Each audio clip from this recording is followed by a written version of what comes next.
தங்கம் அம்மா வந்துட்டாங்களாம்மா? அகிலாமா உள்ள வந்துட்டாங்களா? அகிலாமா உள்ள இருந்தீங்கன்னா ஹேண்ட் ரைஸ் பண்ணுங்க. ஐயா அகிலாங்கிற பேர்ல வேற யாரும் இல்ல. ஒருவேளை அகிலா வேற நேச்சர் இருக்காங்க பாருங்க. Akila nature AGI. ஐயா அகிலா நேச்சர்ல இருக்கு. வந்துட்டாங்க. அவங்களுக்கு மட்டும் போகஸ்ட் கொடுங்கம்மா. அருமை அருமை, மிக்க மகிழ்ச்சி. அன்பர்களே, இன்று புனிதமான ஆடி அமாவாசை தினம். பிரபஞ்ச சக்தியை நாம் அபரிமிதமாக பெறக்கூடிய ஒரு நாள். இந்த புனிதமான நல்ல தினத்திலே இயற்கை மருத்துவர், இன்று இயற்கையில ஒரு அற்புதமான சக்தி மிக்க நாள். குறிப்பாக தை மாதத்தினுடைய அமாவாசைக்கென்று சில சிறப்பான ஆற்றல்களை நம்ம முன்னோர்கள் கொடுத்திருக்கிறாங்க. கடற்கரையோர குளியல்கள் எல்லாம் அதிகமா இருக்கிறதுக்கான வாய்ப்பு இருக்கு. இந்த தினத்துல இயற்கை மருத்துவம், இயற்கையே நமக்கு ஒரு பெரிய மருத்துவத்தை செய்து கொண்டுதான் இருக்குது. ஆனா அந்த இயற்கையை பற்றி அறியாமையால நாம் அந்த இயற்கை செய்யற மருத்துவத்தையும் நம்ம அறிந்து கொள்றது இல்லை. குறிப்பாக இப்ப மனித வாழ்க்கை செயற்கை முறையில அதிகமாக சென்று விட்ட காரணத்தினால நாம இயற்கையை கடந்து சென்றுட்டோம். அதுதான் இப்ப பிரச்சனை. இப்ப அதை உணர்த்துறதுக்கு இயற்கையே பல இயற்கை மருத்துவர்களை, ஆசிரியர்களை நமக்கு கொடுத்திருக்கு. அந்த விதத்துல திருமதி அகிலா அம்மா அவர்கள், நான் இந்த 2-3 நாளா உங்களுக்கு அந்த இன்ட்ரோவை கொடுத்துட்டே இருக்கேன். அம்மா அவங்க ஹீலர் பாஸ்கர் ஐயா அவங்களோட குரூப்ல இணைந்து இந்த உலக மக்களுக்கு மிக ஒரு அற்புதமான ஒரு சிந்தனையை, வாழ்வியல் மாற்றத்தை சிறப்பாக ஏற்படுத்தி கொண்டிருக்காங்க. இரண்டாவது பாத்தீங்கன்னா, குழந்தைகள் மற்றும் பெண்கள் நலத்திற்கு மிக அற்புதமான பல சிந்தனைகளை நமக்கு கொடுத்துட்டு இருக்காங்க. குறிப்பாக நிறைய பேர் பேசுவாங்க, பட் செயல்பாடு இருக்காது இயற்கையா. ஆனா அம்மா அவங்க கிட்ட பார்த்தோம் அப்படின்னா, அவங்க வயது மன்னிக்கணும் 47 என்னவோ சொன்னாங்கன்னு நினைக்கிறேன். அந்த அன்னைக்கு நான் இந்த வானகத்துல ஒரு ப்ரோக்ராம் அட்டன் பண்ணப்ப அவங்களோட முடியில ஒரு முடி கூட வெள்ளை முடி கிடையாது. அவங்க அதை எடுத்து சொன்னாங்க, நான் இதை ஃபாலோ பண்றேன் அப்படின்னு சில உணவு குறிப்புகளை சொல்லிட்டு, அதான் நான் சொல்றது என்னன்னா, சொல்றது எல்லாருக்கும் எளிது, அதை கடைபிடித்து சொல்றது அப்படிங்கிறது தான் உயர்வு, அதுதான் ஞானம். அந்த விதத்துல அவங்க அதை ஃபாலோ பண்றாங்க. இயற்கை வாழ்வியல் மற்றும் இயற்கை மருத்துவ விழிப்புணர்வு பயிற்சியாளராக இருக்கிறாங்க. மிக அற்புதமான சிந்தனையா இன்னைக்கு உங்களுக்கு நிச்சயமா இருக்கும், மாற்று கருத்து இல்லை. ஏன்னா நான் அதை அனுபவிச்சேன். அந்த 1 hour கிளாஸ் அவங்களுக்கு அடுத்தது நான் பேசுறதுனால அவங்க ஸ்டாப் பண்ற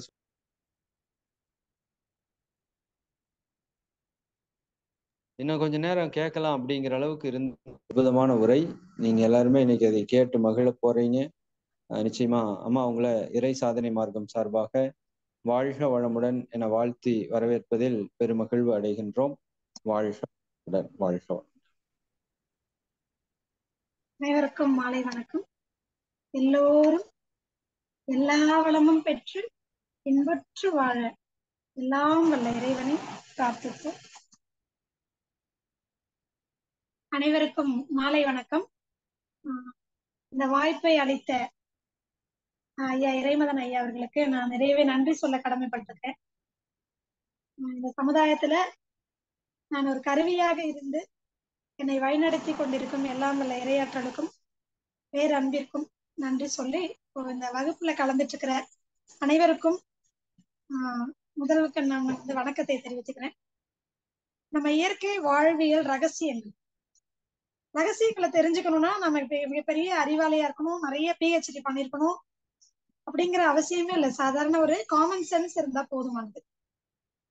அப்படி ஒரு சாதாரண காமன் சென்ஸோட வாழ்ந்த மிகப்பெரிய சயின்டிஸ்ட் நம்ம எல்லாம் சில பேர் பார்த்திருப்போம், சில பேர் பார்க்க தவறி இருப்போம். அவங்க எல்லாம் யாரு அப்படின்னு சொன்னா நம்மளுடைய பாட்டன் பூட்டன் அவங்களதான் முன்னோர்கள். அவங்க எல்லாம் எத்தனை வருஷங்கள் வாழ்ந்தாங்க, அவங்களுடைய ஆயுட்காலம் எவ்வளவு இருந்தது, நம்மள பல பேருக்கு தெரியாது. பட் இந்த பழைய ஆட்கள் தான் இன்னைக்கும் பாத்தீங்கன்னா 100 வயதை கடந்து வாழ்ந்துட்டு இருக்கிறவங்க, ஆரோக்கியமாக வாழக்கூடியவங்க.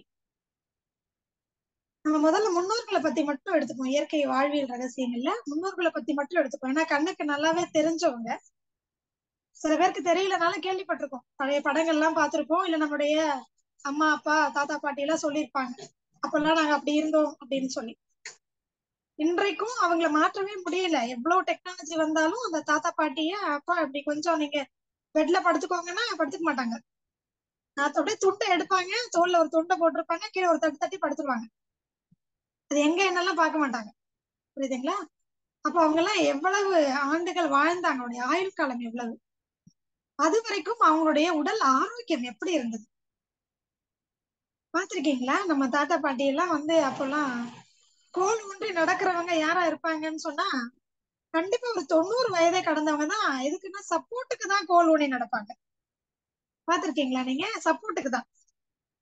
தனியா நடந்து போறதுக்காக சப்போர்ட்டுக்கு சும்மா அதை வச்சோம்னா கூட ஒருத்தர் வர்ற மாதிரி பிடிச்சுக்கிறதுக்கு, அவ்வளவுதான்.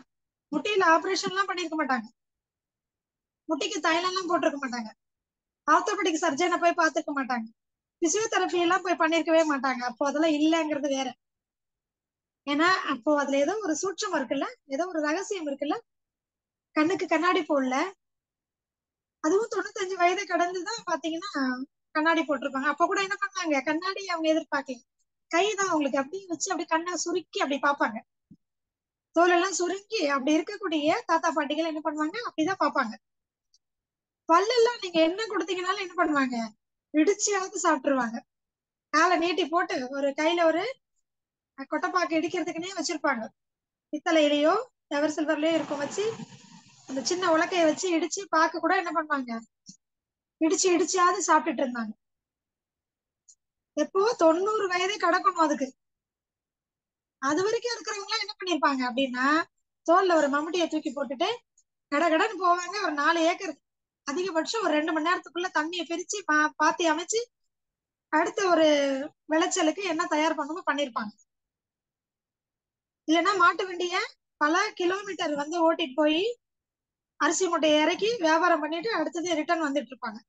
90 வயது வரைக்கும் இருக்கவங்களுடைய நிலை இது. 90 வயதை கடந்தவங்க தான் என்ன பண்ணுவாங்க, காலை நீட்டி போட்டு உட்கார்ந்து இருப்பாங்க, அப்படியே கண்ணை சுருக்கி பார்ப்பாங்க, உச்சி ஊனி நடப்பாங்க. அதுல 90 வயதை கடந்த அப்புறம் தான். அது மட்டும் இல்ல, குழந்தை பாத்தீங்கன்னா அப்போல்லாம் இப்போ ஒண்ணு அதுவே ரொம்ப கஷ்டமா இருக்கு இல்லைங்களா? ரொம்ப டெக்னாலஜி வளர்ந்த ஒரு மாடர்ன் கல்ச்சர்ல வாழக்கூடிய ஒரு மாடர்ன் மேன் நம்மலாம். நான் அப்போ சட்டை போடாத கருகருன்னு இருக்கக்கூடிய வேர்வையை கூட துடைக்க தெரியாத தாத்தா பாட்டிங்க, அவங்களுக்கு எல்லாம் எத்தனை குழந்தைங்க யாராவது கேட்டு பார்த்திருக்கீங்களா? குறைஞ்சது 15. என்னுடைய அம்மாவே இப்ப 76 வயது ஆகுது. அவங்களுக்கு பாத்தீங்கன்னா அவங்களோட சேர்த்து ஒரு 8 பேர். அப்போ அதுக்கு முன்னாடி எத்தனை பேருன்னு கேட்டீங்கன்னா 18 பேர். என் அம்மாவோட முன்னாடி, அவங்களுக்கு முன்னாடி பிறந்தவங்க, அது என்னுடைய தாத்தா பாட்டி, அவங்களுடைய கூட பிறந்தவங்க எல்லாம் எத்தனை பேரு, 18 பேர். அப்ப அதுக்கு முன்னாடி எல்லாம் கேட்டா இதேதான் வேலையா வச்சிருந்தாங்களா கிண்டல் கூட கேட்பாங்க. இல்லைங்க, சந்தோஷமா இருந்தாங்க, ஆரோக்கியமா இருந்தாங்க. இந்த 2 போதும். இப்ப ஒரு இயற்கை மருத்துவ தீர்வு ஒண்ணு சொல்லிட்டேன்னா, குழந்தையின்மைக்கு இந்த 2 போதும். உடல் ஆரோக்கியமா இருக்கணும். எப்படி ஆரோக்கியமா இருக்கணும் நம்ம பார்க்கலாம் ஒண்ணு ஒண்ணு. அதுக்கு என்னெல்லாம் வேணும், அடுத்தது சந்தோஷமா இருந்தாங்க. அதனால வருஷத்துக்கு ஒரு குழந்தை ரொம்ப எளிமையா எந்த கஷ்டமும் இல்லாம அழகா பெற்றுட்டாங்க. இது நம்முடைய முன்னோர்களுடைய வாழ்க்கை முறை. அவங்க வாழும்போது ரொம்ப எளிமையான வாழ்க்கையை வாழ்ந்தாங்க. அதுதாங்க இயற்கையோட சேர்ந்த வாழ்க்கை முறை. இதுதான் ரகசியம். எளிமையா வாழ்ந்தாங்க, விட்டு கொடுத்து போனாங்க. இந்த வேலையை நான் செய்யறேன், இது என்னால முடியும், இயல்பா வாழ்ந்தாங்க.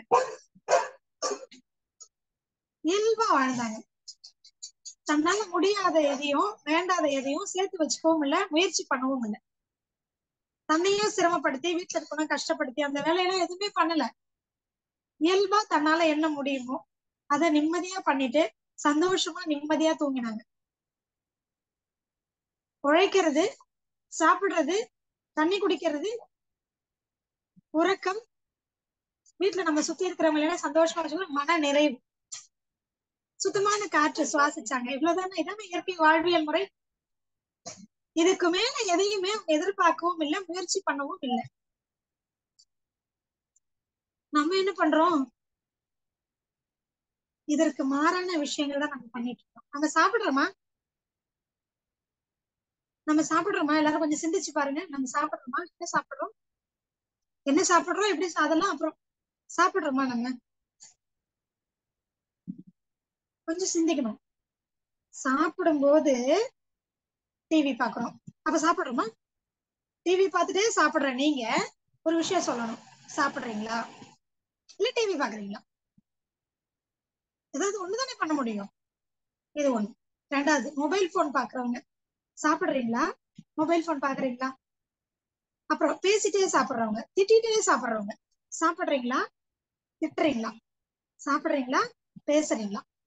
என்ன பண்றீங்க? அவங்க சொல்லுவாங்க நம்ம பெரியவங்க, கோவமா இருக்கும்போது சாப்பாட்டுல கை வைக்காது. என்ன சொல்லுவாங்க? கோவமா இருக்கும்போது சாப்பாட்டுல கை வைக்காது, சாப்பாட்டுல கை வைக்க கூடாது. அப்போ அந்த கோவம்ங்கிறது அது முதல்ல அதை சரி பண்ணிக்கணும். அதை ஆராய்ச்சி பண்ணி அந்த சினம் தவிர்த்துடணும். அந்த வேலையை முடிச்சுட்டு அதுக்கப்புறம் சாப்பாட்டுல கை வைக்கணும். ஏன்னா கோவப்படும் போது ஒரு விதமான என்சைம் நம்ம உடம்புல சுரக்குது.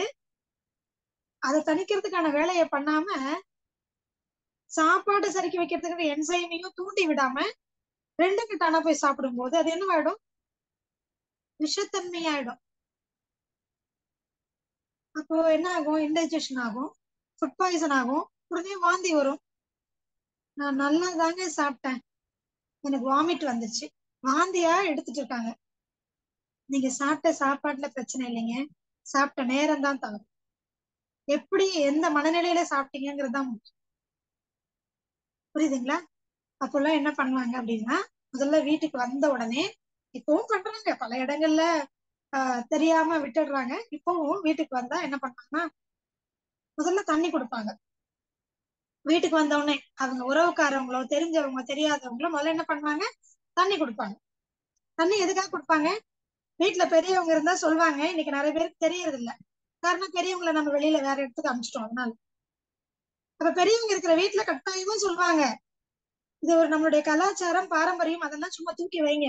நம்முடைய இயற்கை வாழ்வியல் முறை, நம்முடைய முன்னோர்கள் பின்பற்றின ஒரு வாழ்க்கை முறை, வாழ்வியல் முறை. இது பின்னாடி பிஹைண்ட் சயின்ஸ் சூப்பரா இருக்கும். இதுல முன்னோர்கள் இதை விளக்கமா சொல்லி கொடுக்காம வாழ்ந்து காமிச்சிட்டு போனாங்க. அதுதாங்க நம்ம மடத்தனம் பண்ணிட்டோம். இதையெல்லாம் நம்ம எடுத்துக்கவே இல்லை, ரிசர்ச்சுக்குள்ளவே வரல. அதனாலதான் இப்ப என்ன பண்றோம்? இயற்கை வாழ்வியல் முறையை இயற்கை மருத்துவமாக்கி பயிற்சி கொடுத்துட்டு இருக்கோம். அப்பதானே நம்ம நம்புவோம். எல்லாத்துக்குமே என்ன வேணும்? எங்களுக்கு கிளீன் நீட் டெஃபினேஷன் வேணும், எக்ஸ்பிளனேஷன் வேணும். இப்ப சொல்றோம் கேட்டுக்கோங்க. வீட்டுக்கு வந்த உடனே பெரியவங்க ஏன் தண்ணி கொடுக்க சொல்றாங்க தெரியுங்களா? வீட்டுக்கு வந்த உடனே எவ்வளவு தூரத்துல இருந்து வர்றாங்களோ தெரியாது. எந்த தட்பவெப்ப நிலையில, வெயிலா சூடா பனியா குளிர்ச்சியா ஒன்னும் தெரியாது நமக்கு. எவ்வளவு உழைச்சிட்டு வந்திருக்காங்க, எவ்வளவு சிரமப்பட்டு வந்திருக்காங்க தெரியாது. மனசுக்குள்ள எவ்வளவு கஷ்டம் இருந்தது, கவலை இருந்தது, இல்ல சந்தோஷமா இருந்தாங்களோ தெரியாது. ஆக மொத்தத்துல முதல்ல நம்ம கண்ணு முன்னாடி ஒரு உருவம், ஒருத்தர் நமக்கு தெரிஞ்சவரோ தெரியாதவரோ வீட்டுக்குள்ள வராரு. வந்த உடனே என்ன பண்ணணும்? நம்ம வீட்டுல இருக்கிற தண்ணியை எடுத்து கொண்டு போய் கொடுக்கணும். அப்படிதான் கொடுக்க சொன்னாங்க. கொடுத்த உடனே என்ன ஆகும்? இதுல என்ன அறிவியல் இருக்கு? ஒருவேளை அவங்க கோபத்தோடையோ அல்லது சினத்தோடையோ அல்லது எரிச்சலோடையோ மன வருத்தத்தோடையோ கவலையோடவோ துக்கத்தோடவோ எந்த ஒரு எமோஷனல் இம்பேலன்ஸ்ல அவங்க வெளியில இருந்து வீட்டுக்குள்ள வந்திருந்தாலும், உங்ககிட்டயே சண்டை போட வந்திருந்தாலும், இல்ல உங்ககிட்ட கொட்டி தீர்த்துட்டு போலான்னு வந்திருந்தாலும், இல்ல அங்கலாப்ல அப்படி பண்ணிட்டானேன்னு நினைச்சு உங்ககிட்ட பகிர்ந்துக்கலான்னு வந்திருந்தாலும் என்ன வேணா இருக்கும்.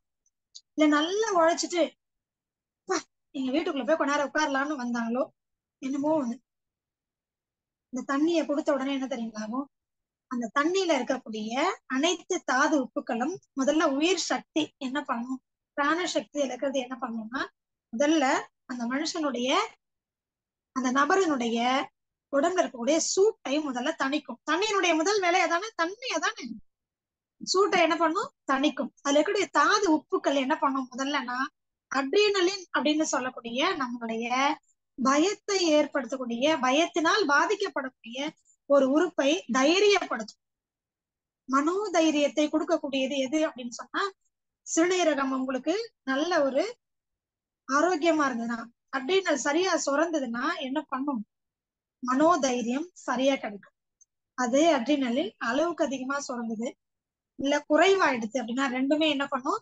பாதுகாப்பு இல்லாத ஒரு உணர்வு, ஒரு பயம், இத முதல்ல கொடுத்துரும். வாழ்க்கையில பயம் இருந்தா என்ன ஆகும்? எல்லா பிரச்சனையும் வரும். சோ முதல்ல ஒரு மனிதனுக்கு மனோதைரியத்தையும் தன்னம்பிக்கையும் கொடுக்கக்கூடியது எது அப்படின்னு சொன்னா, அட்ரினல் அது தன்னுடைய சுரப்பை சுரக்க வைக்கிறது. அதை தூண்டி விடக்கூடியது யாருன்னா தண்ணி தான். சோ தண்ணியை கொடுத்துட்டா சூடு தனியும், ரத்த ஓட்டம் ரொம்ப ஓவரா ஓடிட்டு இருக்கிறது தனியும், பிராண ஓட்டம் எக்ஸஸா போறது தனியும், மூளைக்கு போறது ரத்த ஓட்டத்துன்னு பிரஷர் அழுத்தத்தை நார்மல் ஆக்கும். இதையெல்லாம் பண்ணும்போது என்ன ஆயிடுவாங்க? கூல் பேபி தான். எப்படிங்க? குளிர்ச்சியான ஒரு மனிதர். எதுல குளிர்ச்சி? உடல் அளவுல சூடு குளிர்ச்சி பண்றது குளிர்ச்சி இல்லைங்க. அவங்களுடைய டென்ஷன், பிரஷர் இது எல்லாத்தையும் தனிச்சு ஒரு இயல்பான ஒரு மனிதராக மாற்றும். அது எப்படிப்பட்டவங்களா இருந்தாலும். ஒரு வாய் தண்ணிய வாயில எடுத்து உமிழ்நீரோட கலந்து ஒரு வாய் அவங்க உள்ள எடுத்துட்டாங்க அப்படின்னா மனிதன் மனிதனாக இருக்க முடியும். அப்போதான் தன்னை உணர முடியும். நான் எங்க வந்திருக்கேன், நான் இப்ப எந்த மனநிலையில இருக்கிறேன், நான் எப்படி இவங்களோட நான் வந்து பேசுறது, என்ன பேசுறது அப்படிங்கிற அந்த தன்மையே அப்பதான் உங்களுக்கு வரும். இத கொடுத்துட்டாலே போதும், எதிரிகளை நீங்க என்ன வாய்க்கலாம்? நண்பர்களாக மாற்ற முடியும். மனிதர்களை மனிதர்களாக மாற்ற முடியும். வெளியில இருந்து வரும்போது கோபத்தா வர்றவங்களோட நீங்க தனிச்சிருவீங்கல்ல, கூலா. இப்ப புரியுதா எந்த சூழல்ல எல்லாம் உங்களுக்கு வந்து இந்த வாழ்வியல், நம்முடைய முன்னோர்கள் காண்பித்த வாழ்வியல் எவ்வளவு பிரயோஜனம், எப்படிப்பட்ட பிரச்சனைகளையும் தீர்த்திட முடியுங்க. முன்னோர்கள் வழிகாட்டியது. முதல்ல வீட்டுக்குள்ள கணவர் வரும்போது பெரியவங்க உடனே தண்ணி எடுத்துட்டு போய் இருந்தாங்க, இந்த முதல்ல உட்காருங்க குடிங்க. எப்படிங்க? முதல்ல உட்காருங்க, இந்த தண்ணியை குடிங்க. அவ்வளவுதான். கணவரோ அல்லது மகனோ யார் வந்தாலுமே முதல்ல வந்து உட்காருங்க, தண்ணியை குடிங்க சொல்லிட்டோம்னா என்ன ஆயிடும்? தணிஞ்சு போயிடும். எவ்வளவு கோபத்துல வந்தாலும் அது நீர்த்து போயிடும், அடக்கப்படுவது இல்லை. இதை புரிஞ்சுக்கணும். நிறைய பேர் எங்ககிட்ட கேட்கிற கேள்வி அதுதான். இல்லையே, அந்த கோபம் எப்படி இருந்தாலும் இருக்கும் தானே? இருக்காது, நீர்த்து போகும். புரிதலை உண்டாக்கும், ஞானத்தை கொடுக்கும். நான் சொன்னேன், மனிதனை மனிதனாக வாழ வைக்கும். நீர்த்து போகும், புரிய வச்சிரும்.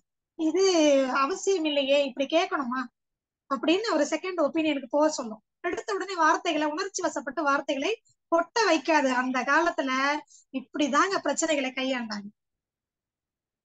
வாய்க்கு வாய்க்கு எதிர்த்து எதிர்த்து எதிர்த்து பேசி நீ குடும்பம் ரெண்டா போயிடுதா இல்லையா? அப்புறம் ஒரு குழந்தை கூட இல்லாம போகுதா இல்லையா? அந்த காலத்துல இந்த தண்ணி ஒண்ணுதாங்க வேலை பண்ணுச்சு.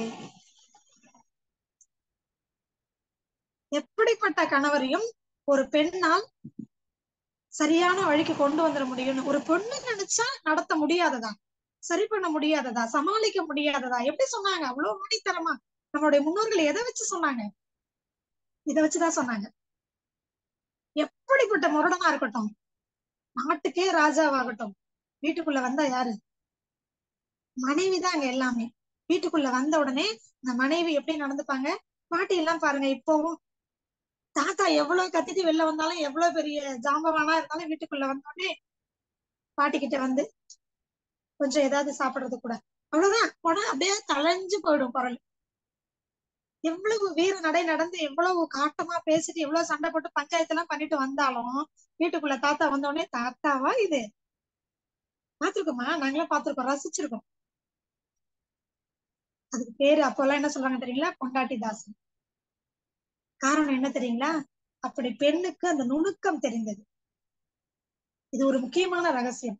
பெண்கள் வீட்டுக்குள்ள இருந்தாங்க, வீட்டுக்குள்ளதான் இருந்தாங்க. ஆனா அவங்களுடைய பார்வை ஆழமான பார்வை, நுட்பமான பார்வை. பாட்டிங்க மாதிரி எல்லாம் நம்ம எல்லாம் வரவே சான்ஸே இல்லைங்க.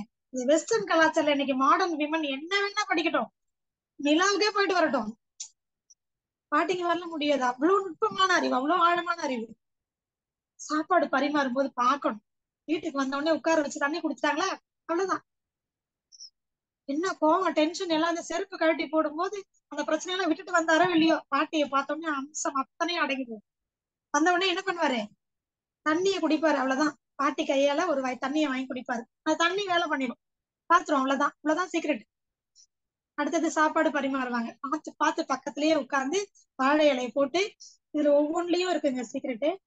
வாழை இலைய என்ன பண்ணுவாங்க, கழுவி கீழே போட்டுருவாங்க. சரியா? இவர் எங்க தெரியுங்களா உட்கார வைப்பாங்க, வாழை இலைக்கு முன்னாடி ஒரு மலப்பலகைன்னு கேள்விப்பட்டிருக்கீங்களா, ஒரு பலகை. அது சும்மா ஒரு 5 இன்ச்சு கூட இருக்காதுங்க, அவ்வளவுதான் height. அது மேல இவர் உட்கார்ந்துருப்பாரு. அப்படியே இலையில தண்ணியை தொளிச்சுட்டு முதல்ல என்ன பண்ணுவாங்க, அப்படியே ஒண்ணு ஒண்ணா பரிமாறுவாங்க. அறுசுவையும் இருக்கும். இன்னைக்கு கல்யாண வீட்டுல மட்டும்தாங்க அதை பார்க்க முடியுது. அதுவும் எல்லாம் நேருக்கு நேரம் என்ன பண்றாங்க, அப்படியே நெஞ்சுக்கு நேரம் வாய்க்கே போற மாதிரிதான். என்ன ஆயிடுச்சு, டேபிள், டைனிங் டேபிள் வந்தாச்சு. நம்ம கீழே உட்காந்துட்டோம், நமக்கு மேல என்ன இருக்கு, டேபிள், இலையெல்லாம் போட்டு சாப்பிடுறோம். அது வேறு முறை. பட் இதுல என்ன ரகசியம் தெரியுங்களா, பாருங்க, தொப்பையே வராது. தொப்பைக்கு நிறைய பேர் கேக்குறீங்க, தான் சீக்ரெட். தாத்தா மணப்பலையில உட்காந்துருப்பாரு, இலைய கீழே இருக்கும். அறுசுவை உணவு, இனிப்பு, காரம், உப்பு, புளி, துவர்ப்பு எல்லாம் வெரைட்டியா சாப்பாடு வடிச்சு அப்படியே அழகா பலன்னு பாட்டி கொட்டி வச்சிருப்பாங்க. எடுத்து அப்படியே அன்பா பரிமாறுவாங்க. அவங்க உட்கார்ந்து வேடிக்கை பார்த்துட்டு இருப்பாங்க. இவர் ஒண்ணு ஒண்ணா எடுத்து ரசிச்சு ருசிச்சு சாப்பிடுவாருங்க. சாப்பிடும் போது எப்படிங்க, வேற வழியே இல்லை, இவர் கீழே குனிஞ்சுதான் ஆகணும். ஏன், வாழை இலை கீழே இருக்கு, இவர் உயரமா உட்காந்துருக்காரு. அப்ப என்ன ஆகும், ஒரு சாப்பாட்டை எடுத்து வாயில போடும்போது இவரு கீழே குனியணும். கீழே குனியும் போது என்ன ஆகும், நம்ம வயிற்றுக்குள்ள என்ன இருக்கு, சிறுகுடல், பெருங்குடல், குடல் உறிஞ்சிகள் இருக்கா, அப்படி அப்படி கசக்கி அப்படி புழிஞ்சு ஒவ்வொரு முறையும் என்ன ஆகும், சுருங்கி விரியும் வயிற்றுக்குள்ள. அந்த உணவு சரியா இரைப்பையிலிருந்து அடுத்தடுத்த பகுதிகளுக்கு செரிமானம் ஆகி ரத்தமா மாறி சதையா மாறி உடல்ல இருக்க தேவைக்கு எல்லாத்துக்கும் பயன்படும். என்ன ஆயிடுச்சு, அங்கேயே எல்லாமே என்ன ஆகும், அப்பவே சரிக்க ஆரம்பிச்சிருங்க வேலைய. நம்ம ஆளுங்க சமமா போட்டுட்டே, மாடர்ன் பீப்புள் இல்ல, அப்படியே சமமா. இப்பெல்லாம் பஃபே சிஸ்டம், உட்கார்றது கூட இல்லை, அப்படியே நடந்து போயிட்டு அப்படியே பேசிட்டு, அப்படியே மொபைல் போன் வேற இப்போ ஒரு பக்கம் வச்சுப்பாங்க, இல்லைன்னா டிவி போட்டுருப்பாங்க, பேசிக்கிட்டு சாப்பிடுறது. இல்லைன்னா ஏதாவது ஒருத்தர் டிவிலயோ மொபைல்லயோ பேசுறத வேடிக்கை பார்த்துட்டே சாப்பிடுறது, வாய்க்குள்ள போறது என்னன்னே தெரியாம. அப்போ கவனிக்கிறதுக்கு ஒரு பாட்டி இருப்பாங்க, சாப்பிடுவாரு, ரசிச்சு ருசிச்சு சாப்பிடுவாரு. எதை அவரு ரசிச்சு ருசிச்சு சாப்பிடுறான்னு பாட்டி பார்த்துட்டே இருப்பாங்க. பாட்டி பார்க்கும்போது தெரியும் என்ன பாக்குறாங்க. இன்னைக்கு எல்லாம் நம்ம சொன்னா, அப்படியே வரைக்கும் பார்க்காத, வயிறு வலிக்க போகுது அப்படின்னு சொல்லுவாங்கல்ல. ஒரு சின்ன விஷயம் தாங்க, ஒரு சின்ன கல்லு மாட்டிருக்கு. நம்மளுடைய அகநானூற்று பாடல் ஞாபகத்துக்கு வருது, கல் கரிக்கு நன்கு அட்டால். கேள்விப்பட்டிருக்கீங்களா இந்த வார்த்தைய? எனக்கும் ஒரு தாத்தா தான் சொல்லி கொடுத்தது. கல்லு சரியா வேகலையாம, இன்னும் கொஞ்ச நேரம் வேக வச்சிருக்கலாம்ல அப்படின்னு. இப்பெல்லாம் நம்ம என்ன சொல்லுவோம், அப்படி பறக்கும். எது, சாப்பாடு தட்டோட பறந்துடும். ஒரு சின்ன கல்லு வாயில மாட்டிருச்சுன்னு வைங்களேன், தெரியாம அரிசி களையும் போது கடுகுலயே கலந்துருக்கோம். நம்ம என்ன பண்றது, சரி அரிசி களைஞ்சிருந்தா கல்லு போயிடும், கடுகுல இருந்தா என்ன பண்ணுவீங்க, அதை அவன் கலந்து தானே கொண்டு வந்து கொடுத்துருப்பான். நமக்கு தெரியாதுல்ல, மிளகுல இருந்திருக்கலாம், சீரகத்துல இருந்திருக்கலாம், துவரப்பருப்புல இருந்திருக்கலாம். கடுகுல எல்லாம் இருந்து எப்படி கண்டுபிடிப்பீங்க. சரி, சாப்பாட்டுல போடும்போது அது சேர்ந்து வந்திருக்கும். அது ஒரு வாய் சின்னதா தான், இது கடிச்சிருக்கும். நறுக்கடி எனக்கு உச்சத்தலை வரைக்கும் ஏறிச்சு தெரியுமா அப்படின்னு அப்படியே ஏறிடும், பீக்ல போக தூக்கி விசிறிடும். அவ்வளவுதான். கொஞ்சம் நஞ்சம் இருந்த சந்தோஷம், ஏதாவது ஒண்ணு சொல்லலாம்னு ஆசையா அம்மாவுக்கு நினைச்சிருப்பாங்க, மனைவி நினைச்சிருப்பா, அப்பா நினைச்சிருப்பா, தங்கச்சி நினைச்சிருப்பாங்க, புள்ள நினைச்சிருக்கும். அத்தனையும் மூழ்கி வச்சு என்ன பண்ணியாச்சு, சமாதி கட்டியாச்சு. அத்தனைக்கும் ஆசை பாசம், சரி இவ்வளவுதானா இவன், இதை கூட பொறுத்துக்க முடியாதா அப்படின்னு ஆயிடும். ஆனா இந்த தாத்தா என்ன தெரியுங்களா சொல்வாரு, அப்படிலாம் அப்படிதான், இந்த கல்லு கொஞ்சம் வேகல, நாள்ல இருந்து கொஞ்ச நேரம் சேர்த்து வேக போடும். எப்படி இப்படி இருக்குங்க சமைச்சு போடுறவங்களுக்கு. இதாங்க சீக்ரெட். இதுதான் வருஷத்துக்கு ஒரு குழந்தை கத்துக்கிறதுக்கு ரகசியம். கேட்கறதுக்கு ஒரு மாதிரி இருக்குங்க, எவ்வளவு சந்தோஷம் இல்ல அந்த வார்த்தையில. முடி வந்து சாப்பாட்டுல வந்துருச்சுன்னா இன்னைக்கு இருக்கிறவங்க அதை ஒத்துக்கிறது இல்ல, ஆனாலும் யூஸ் பண்ணிக்கிறீங்க. ஒரே ஒரு முடி, சின்ன முடி இல்ல, நம்மளுடைய முடி ஒண்ணு சாப்பாட்டுல வந்துருச்சுன்னு வைங்களேன், உடனே உடனே பெரியவங்க பாருங்க எவ்வளவு அழகான ஒரு பெருந்தன்மையான வார்த்தை, உறவு நிலைக்க போகுது. எப்படி, ஒண்ணு உறவுக்காரங்களா ஆக்க போறீங்க, வெளி இடங்கள்ல போய் சாப்பிடும்போது நம்ம எல்லாம் சொந்தமாக போறோம். வா, எவ்வளவு சந்தோஷமா இருக்கு கேட்கறதுக்கு. இந்த உறவு நிலைக்க போகுது, இல்லைன்னா இனிமே நம்ம உறவு ஆக போறோம், இல்லைன்னா இருக்கிற உறவு இன்னும் ஸ்ட்ராங் ஆக போகுது அப்படின்னு அந்த முடியை எடுத்து வச்சுட்டு சந்தோஷமா சாப்பிடுவாங்க. இதுதான் நம்மளுடைய முன்னோர்களுடைய வாழ்க்கை முறை, இதுதான் இயற்கை வாழ்வியல் முறை. இது எங்கேயாவது கோபத்தை கொடுக்குமா, மன கஷ்டத்தை கொடுக்குமா, வருத்தத்தை கொடுக்குமா? இதுதானே உறவு, இதுதானே அன்பு. இந்த உறவு, இந்த அன்பு, இந்த மகிழ்ச்சி, இந்த சந்தோஷம், இந்த ஒரு பக்குவமான மனதுதான் பல குழந்தைகளை உருவாக்குவதற்கு ரொம்ப ஆணித்தரமான ராணி வேறா இருந்துச்சு. இப்ப ஒரு குழந்தை கூட இல்லாம போறதுக்கு இது ஒரு முக்கியமான காரணம். அப்போல்லாம் நகை போட்டுதான் ஒரு பொண்ணை கல்யாணம் பண்ணிட்டு வருவாங்க, முன்னோருடைய வாழ்வியல் முறை. காரணம் என்ன? பொண்ணு இருக்கிற இடத்துல என்ன இருக்கும்? புதன் கிடைச்சாலும் பொண்ணு கிடைக்காதாம். அந்த அளவுக்கு ரொம்ப டிமாண்ட். இனிமே அப்படிதான் வரப்போகுது பாருங்க. இனி வரக்கூடிய காலங்கள் அப்படிதான் வரப்போகுது. பொண்ணு கிடைக்காம யார டிமாண்ட் பண்ணி எத்தனை பொண்ணாக ஜாஸ்தி போடுறாங்க அவங்கதான் மாப்பிள்ளை கிடைக்கும் வரணுங்கிற. ஏன்னா அப்பவாது கொஞ்சமாவது நம்ம முன்னோர்களை பத்தி நினைச்சு பார்ப்பாங்க. அப்பெல்லாம் என்ன பண்ணுவாங்கன்னா, பொண்ணை கல்யாணம் பண்ணின்னு வரோம், அந்த பொண்ணு வீட்டுக்கு வந்து சந்தோஷமா நம்மளை பார்த்துட்டா போதும். அது பாவம் வீட்டுல அவங்க கஷ்டப்படுத்தி நகையெல்லாம் போட்டுட்டு சீர் சண்டையெல்லாம் கொண்டு வர வேண்டாம்னு மாப்பிள்ளை வீட்டாரு தான் போய் பொண்ணு வீட்டுல அந்த பொண்ணுக்கு தேவையானது எல்லாத்தையும் போட்டு கூட்டுட்டு வரணும். அந்த முறை இருந்தது. அப்ப எப்படிங்க இருக்கும் அந்த பொண்ணுக்கு? இதுல என்ன தெரியுங்களா வாழ்வியல் முறை இருக்கு. அந்த பொண்ணுக்கு தானாகவே என்ன இருக்குன்னா, ஒரு மதிப்பு மரியாதை இருக்கும் இந்த வீட்டுல. இந்த பொண்ணுக்குமே எப்படி இருக்குன்னா, என்ன சொன்னாலும் அனுசரிச்சு பொறுத்து போகிறதுக்கு உண்டான குணம் ஏற்படும். ஏன்னா எனக்காக என்ன பண்ணிருக்காங்க, அவ்வளவு நகையை போட்டு அவ்வளவு சீர் சமத்தையெல்லாம் கொடுத்து கல்யாணம் பண்ணிட்டு வந்திருக்காங்க. என்னையும் மதிச்சு என்ன பண்ணிட்டு வந்திருக்காங்க, கல்யாணம் பண்றாங்க. அப்ப என்ன இருக்கும்? குடும்பத்துல எல்லாரையும் அனுசரிச்சு ஒத்து போய் சந்தோஷமா தன் குடும்பத்தை போலவே இந்த குடும்பத்தையும் நினைச்சு வாழற ஒரு தன்மை வந்துச்சு. இப்போ நாங்க கல்யாணம் பண்ணிட்டு வரும்போது என்ன பண்றோம், நாங்க நகை போட்டு எங்க அம்மா வீட்டுல நகை போட்டு ஒரு பொண்ணு கல்யாணம் பண்ணிட்டு வர்றாங்கல்ல, அப்ப எப்படி இருக்கும்? டாமினேஷன் இருக்குமா இருக்காதா? அங்க நிர்வாக திறமை கூடுச்சு. தன் குடும்பத்தை போலவே இந்த குடும்பத்தையும் நினைச்சாங்க. எப்போ? அந்த காலத்துல. இப்ப என்ன ஆயிடுச்சு? இந்த வாழ்வியல் முறையே மாறி போச்சு. இவங்களே சம்பாதிச்சு, இவங்களே நகை நட்டு போட்டு, இவங்களே சீர் சனத்தை எடுத்துட்டு, இவங்களே வீடு எல்லாம் கட்டிட்டு வேற வருவாங்க. அந்த குணம் மாறி போகும். எப்படி இருக்கு? வரும்போதே நான் தான் அந்த வீட்டுக்கு அட்மினிஸ்ட்ரேஷன் முதலாளி அம்மா, நான் தான். எல்லாரையும் ஓரம் கட்டிடுவாங்க. இதுக்கு முன்னாடி முன்னோர்கள் தாத்தா பாட்டி அம்மா அப்பா யார் இருந்தாலும் கொஞ்சம் ஓரம் கட்டிட்டு, ஓரம் கட்டுறாங்களோ இல்லையோ ஆட்டோமேட்டிக்கா அவங்க பின்னோக்கி போயிருவாங்க. ஏன்னா தான் எதுவுமே செய்யல, தன் பையனை கொடுத்துருக்கோம், அந்த பொண்ணு எல்லாத்தையும் கொண்டு வந்திருக்கிறாங்க. அப்ப என்ன ஆகும்? மாப்பிள்ளை வீட்டாருக்கு ஆட்டோமேட்டிக்கா என்ன ஆயிடும்னா ஒரு விலகல் வந்துடும். அதை எல்லாத்தையும்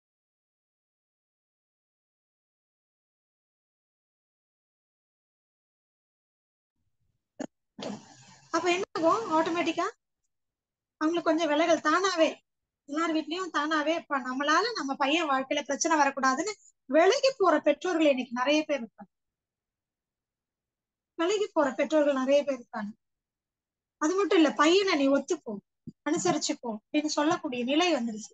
யாரையும் அனுசரிச்சு போகணுங்கிற அவசியம் இல்லை. இயல்பாகவே ஒரு மனிதனுடைய குணம், அன்பு, அக்கறை, பாசம், அரவணைப்பு இது வரணும். அதான் இருக்கு. அத மழுங்கடிச்சு உண்மையான சுயத்தையே உணராம அடிமையாக வாழக்கூடிய ஒரு சூழலை ஏற்படுத்தி இருப்பது இந்த வெஸ்டர்ன் கலாச்சாரம்.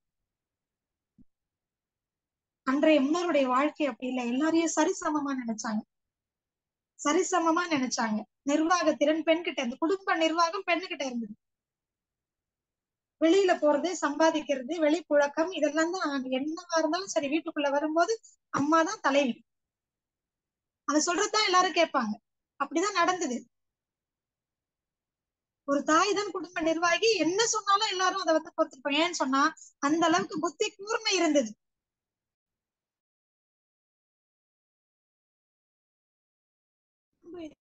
பாரபட்சம் இல்லாத ஒரு அன்பு இருக்கக்கூடிய இடத்துல அரவணைப்பு தானாவே வரும், அறிவு தானாவே வரும், இருக்கிற அறிவு வெளிப்படும், ஞானம் புலப்படும். எல்லாமே எல்லா விஷயத்திலயும் ரொம்ப அறிவாளித்தனமா இருக்கும் அவங்க முடிவெடுக்கிறது.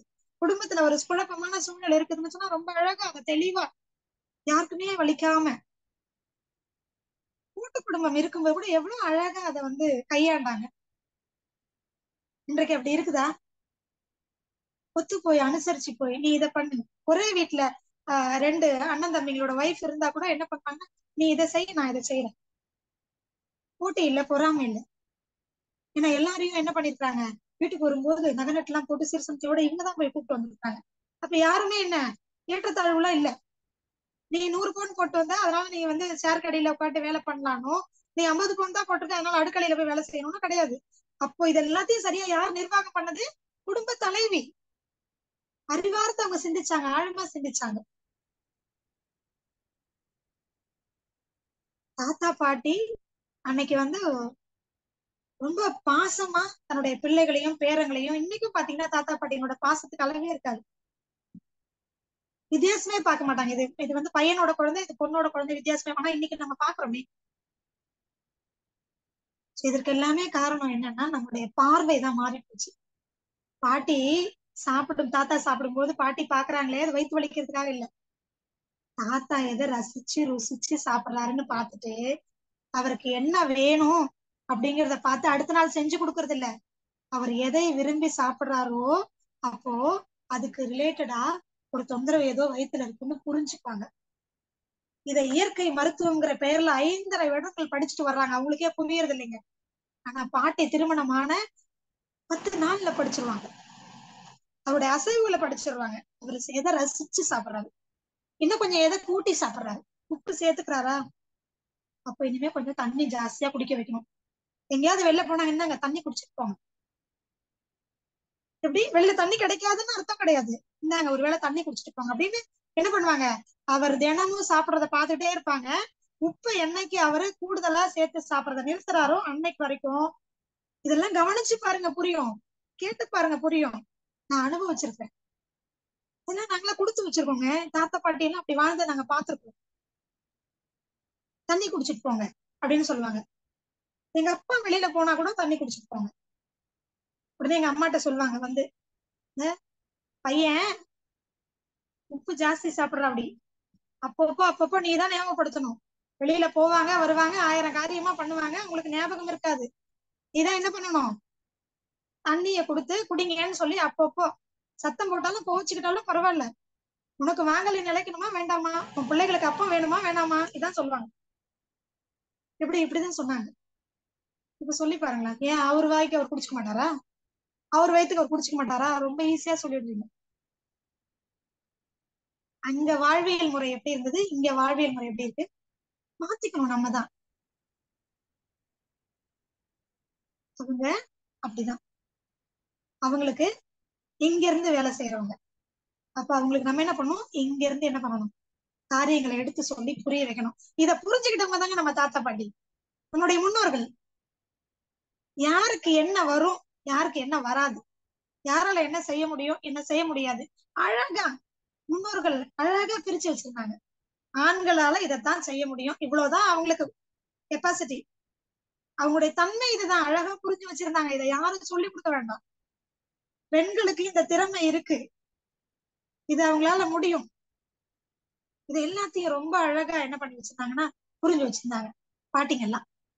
அதனால ரொம்ப ஈஸியா குடும்பத்தையும் கவனிச்சாங்க, தன்னுடைய கணவரையும் கவனிச்சாங்க, வெளி உலகத்துக்கும் தேவையான விஷயங்களை செய்துகிட்டு இருந்தாங்க. எத்தனை மணிக்கு தாத்தா வீட்டுக்கு வர்றாரோ அது வரைக்கும் காத்திருந்தாங்க, அவங்களுக்காக சாப்பிடறத காத்துட்டு இருந்தாங்க. இன்னைக்கு செய்து வச்சுட்டு பூட்டிட்டு நம்ம படுத்து தூங்கிடும். அதுல ஒரு அன்பு இருக்குதுங்க. தனக்காகவே தன்னுடைய வாழ்க்கை முறைகளை மாற்றிக்கிட்டு கொஞ்சம் கொஞ்சமா ஒரு விஷயம் மாத்திக்கிட்டே போனோம் தாத்தா, அவ்வளவுதான். பாட்டி சரண்டர். பாத்துருக்கோமா நம்ம? எனக்கு தெரிந்து இப்ப இருக்கிற ஜெனரேஷன் அப்படியெல்லாம் இருப்பாங்களான்னு தெரியல.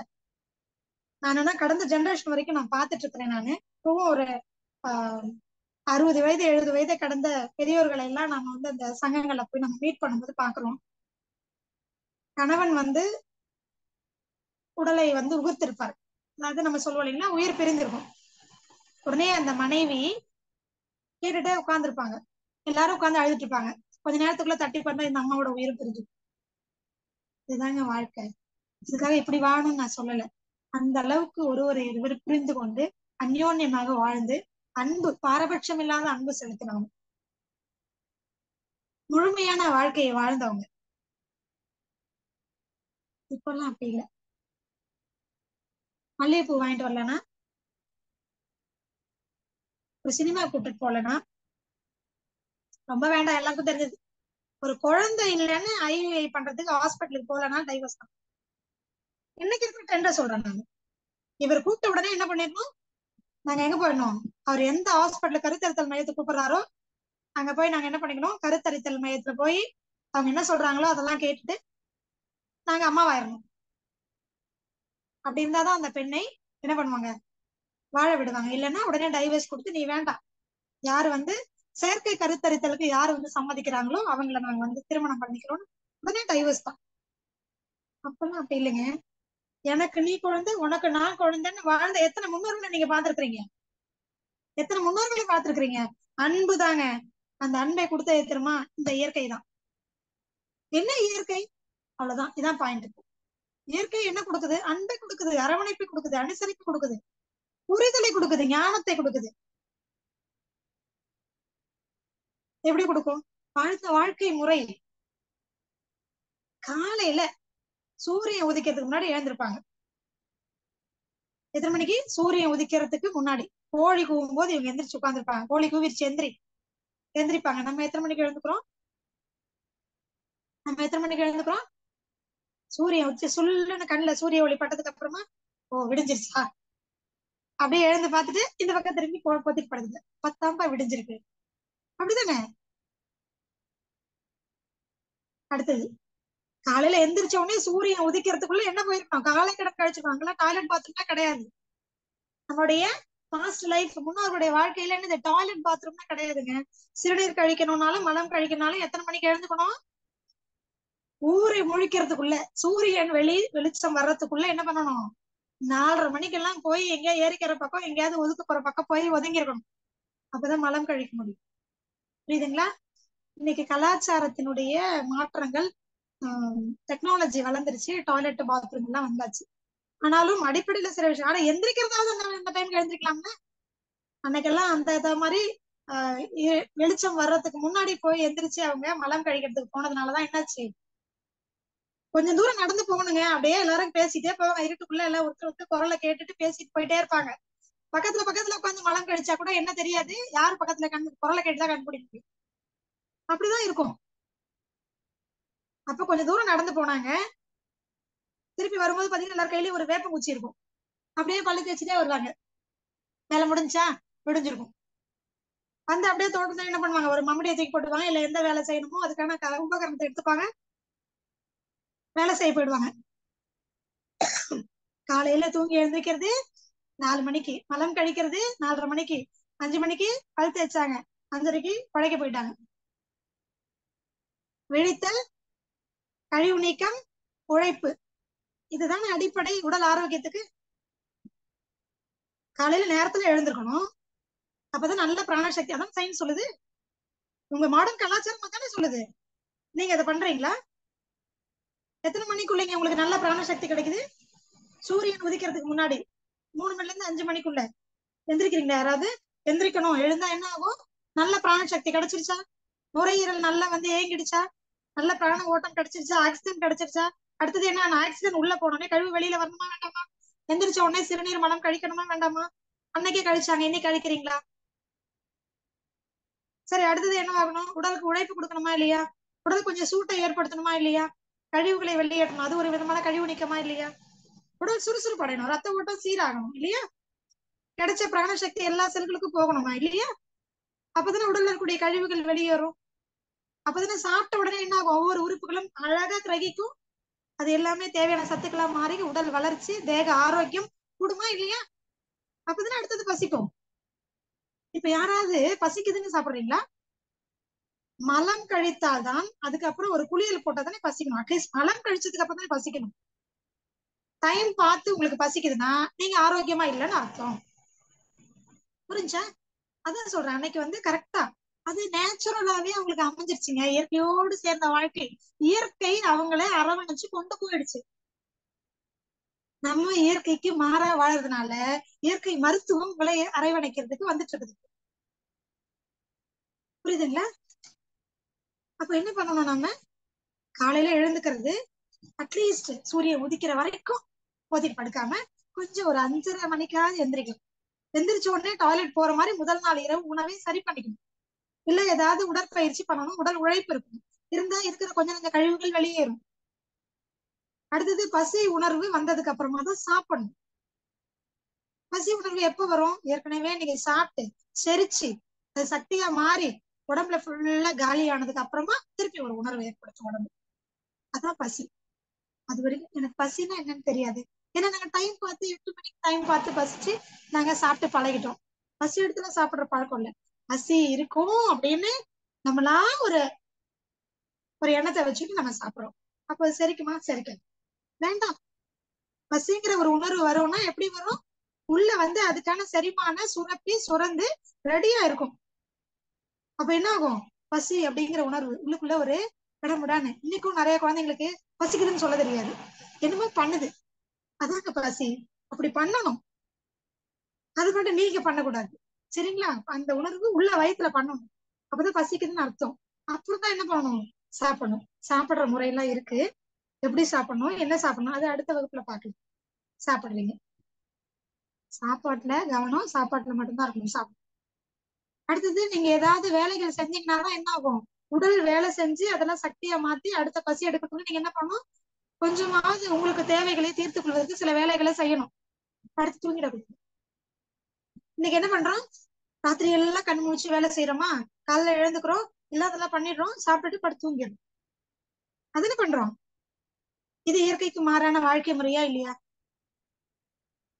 சாயங்காலம் வேலைக்கு போயிட்டு வந்த உடனே என் தாத்தா பாட்டி நம்முடைய முன்னோர்கள் பாட்டன் கூட்டன் எல்லாம் என்ன தெரியுங்களா பண்ணுவாங்க? சூரியன் அஸ்தமிக்கிற அப்படி கொஞ்சம் இறங்கும் போது 4, 3:30, 4 மணி ஆகும் போது பாத்துருவாங்க. கடிகாரம்லாம் இல்ல, சூரியனை பார்த்தா உங்களுக்கு டைம் பாத்துருவாங்க. அவ்வளவுதான். எல்லாத்தையும் முடிச்சு கட்டி எடுத்து இடுப்புல வேட்டையை கட்டுவாங்க, தோல்ல துண்டை போடுவாங்க, கிளம்பி வந்துகிட்டே இருப்பாங்க. வீட்டுக்கு வந்துருவாங்க, தூக்கு சட்டி கொண்டு போன சாப்பாடுலாம் கொண்டு வந்துருவாங்க. அவ்வளவுதான். வந்தாங்கன்னா வீட்டுல பாட்டி ஏதாவது செஞ்சு வச்சிருப்பாங்க, நல்லா சுட சுட ஏதாவது செஞ்சு வச்சிருப்பாங்க. அப்படியே குடிச்சிட்டு இல்ல சாப்பிட்டுட்டு 5:30 மணி, சூரியன் அஸ்தமிக்கிற 5:30 மணி 6 மணி ஆகும்போது என்ன பண்ணிருப்பாங்க? சாப்பிட்டு முடிச்சிருப்பாங்க. அந்த வெளிச்சத்திலேயே வெத்தலை பாக்க பாட்டி மடிச்சு கொடுப்பாங்க. தாத்தா சாப்பிடுவாரு, கொஞ்சம் பாட்டிக்கும் கொடுப்பாரு, சாப்பிடுவாங்க, படுத்து தூங்கிடுவாங்க. எத்தனை மணிக்கு? 7 மணிக்கு. அவ்வளவுதான், வேலை முடிஞ்சு. அப்பதாங்க காலைல 4 மணிக்கு எழுந்துக்க முடியும். 7:30 மணிக்கு நீங்க தூங்கினீங்கன்னா உங்களுக்கு யாருக்கெல்லாம் காலையில எழுந்துக்கணும்னு நினைக்கிறீங்களா? இப்ப முடியாம போறது காரணம் புரியுதா உங்களுக்கு? நீங்க 9 மணிக்கு சாப்பிடுறீங்க, 11 மணிக்கு தூங்குறீங்க. சில பேர் 12, 1 மணி mobile phone time, screen time இருக்கு, அதெல்லாம் பாப்பீங்க. முடிச்சுட்டு எத்தனை மணிக்கு தூங்குவீங்க? 11 மணிக்கு தூங்குவீங்க. காலைல எப்படிங்க 4 மணிக்கு எழுந்துக்க முடியும்? 7 மணிக்கு தான் எழுந்துக்க முடியும், 8 மணிக்கு தான் எழுந்துக்க முடியும். அப்பவும் முடியாது. பெட்ஷீட்டை திருப்பி போட்டு இந்த பக்கம் தலைகாணியை போட்டு இந்த பக்கம் திரும்பி பண்ணிப்பீங்க. அவ்வளவுதான். தேக ஆரோக்கியம் பாதிக்கப்படுவதற்கு மிக முக்கியமான காரணம் இயற்கைக்கு மாறான வாழ்க்கை முறை. அன்னைக்கு 100 வயதையும் கடந்து நம்மளோட தாத்தா பாட்டி எல்லாம் ஆரோக்கியமா, கண்ணுக்கு கண்ணாடி போடல, பல் செட்டு வைக்கல, ரூட் கெனால் பண்ணல, மூட்டுக்கு ஆபரேஷன் பண்ணல, இடுப்புக்கு ஆபரேஷன் பண்ண, குழந்தையின்மைன்னு எந்த ஒரு கருத்தரித்தல் செயற்கை கருத்தரித்தல் மையத்துக்கும் போல, கர்ப்பப்பை எடுக்கல, முதுகு தண்டுவடத்துல ஆபரேஷன் இல்ல, மூளையில வந்து ரத்தம் உறையல. இதுக்கு எல்லாம் காரணம் என்ன? இயற்கையோடு சேர்ந்த வாழ்க்கை முறை. உடனே ஒரு கொஸ்டின், அப்பெல்லாம் கரண்டே இல்லைங்க, வெளியில மட்டும்தான் என்ன இருந்துச்சு? ஸ்ட்ரீட் லைட் மட்டும் தான் எரியும். வீட்டுக்குள்ள சிம்னி விளக்கு, கெரோசின் விளக்கு இல்ல, மண்ணெண்ணெய் விளக்கு, பிராந்தல் விளக்கு தான் இருந்துச்சு. அதனால அவங்க வந்து சாப்பிட்டாங்க, படுத்து தூங்கிட்டாங்க. எங்க படுத்து தூங்குவாங்க தெரியுங்களா? வாசப்படியில பெரிய ஓலப்பாய், பனை ஓலப்பாயை விரிச்சு போட்டு, தலைகாணி கூட இருக்காது, அப்படியே தலைக்கு அடியில கை வச்சு படுத்து தூங்கிடுவாங்க. இன்னைக்கு ஏசி ரூம்ல நல்லா குஷன் பெட்ல படுத்து தூங்குறீங்க. காலையில இருக்குமா இல்லையான்னு நமக்கே தெரியாது. காலையில எழுந்துக்குமா நம்ம கண்ணுடைய யாராவது இருந்தாலும் நம்ம உயிரோட இருக்கணும்னு அர்த்தம். எத்தனை பேருக்குங்க ராத்திரியிலேயே போயிடுது? உயிர் பிரிஞ்சு போதா இல்லையா? ஏன் ஏசி ரூமுக்குள்ள அழகா படுத்து தூங்குறீங்க? அவங்க எல்லாம் நல்லாதான் இருந்தாங்க 100 வயதையும் கடந்து. இன்றைக்கும் 100 வயதையும் கடந்த மனிதர்கள் வாழக்கூடிய மற்ற நாடுகளை கவனிச்சு பாருங்க, எந்த அளவுக்கு அவங்களுடைய வளர்ச்சி இருக்குன்னு. பொருளாதார ரீதியா, தொழில் ரீதியா, மக்கள் தொகையும் கூடி இருந்தாலும் கூட அவங்க ஆரோக்கியமா வாழறதுக்கு எப்பவுமே நம்ம பார்ப்போம், அடுத்தவங்கள தானே காப்பி அடிப்பாங்க. காப்பி அடிங்க பார்க்கலாம். இன்னைக்குதான் உங்களுக்கான சிந்தனை. காப்பி அடிங்க. ஜப்பான், ஜெர்மன், சைனா, இன்னும் வளர்ந்த, உங்களுக்கு எல்லாம் தெரியும், வளர்ந்த நாடுகள், பாரம்பரியத்தை வச்சுக்கிட்டு இன்னும் முன்னேறிட்டு இருக்கக்கூடிய நாடுகளை கொஞ்சம் அப்படியே போய் பாருங்களேன். நிறைய தான் வருது, கூகுள் போய் பாருங்க. பார்த்து அவங்கள கேளுங்க, விசாரிச்சு பாருங்க எப்படி வாழறாங்க, இயற்கையோடு சேர்ந்த வாழ்க்கையை வாழுகிறார்கள். அதனால இன்றைக்கும் அவர்கள் 100 வயதையும் கடந்து ஆரோக்கியமா வாழறாங்க. நம்ம தான் தாத்தா பாட்டி பாட்டம் கூட்டம் பார்க்க மாட்டோம், பக்கத்து நாட்டுக்காரங்க தானே பார்ப்போம். பாருங்க அப்படிதானே வந்துச்சு. அந்த நாட்டுல இருந்துதான் நம்மளுடைய கலாச்சாரங்களை நம்ம எதுக்குமே உபயோகம் இல்லாத, நமக்கு சம்பந்தம் இல்லாத வெஸ்டர்ன் கல்ச்சர், மாடர்ன் கலாச்சாரம், மாடர்ன் டெக்னாலஜின்னு நம்ம எதெல்லாம் உப்பு சப்பு இல்லாத விஷயத்தெல்லாம் எடுத்து நம்ம கையில வச்சுட்டு இருக்கிறோமோ அதெல்லாம் தான் காரணம் நம்ம இக்கேடு கட்டு இந்த நிலைமையில இருக்கிறது.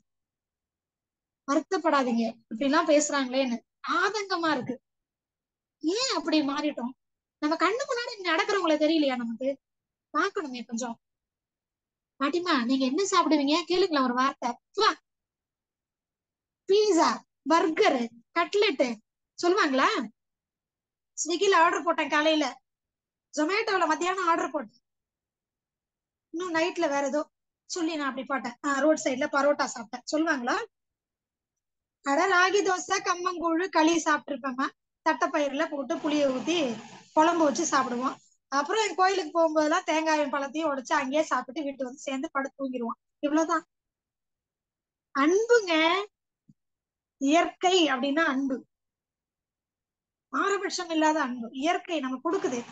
நான் கேக்குறேன், இந்தியாவுக்கு மழை இல்ல, இந்தியாவுக்குள்ளவே நீ ஒரு சமூகத்தை சேர்ந்தவன், நீ ஒரு சமூகத்தை சேர்ந்தவன், நீ வந்து வெறும் கலெக்டர், நீ வந்து தாசில்தாரு, நீ வந்து ஏழை, நீ குடிசையில வளருவ அப்படின்னு வானம் பார்த்து பொழியுதா?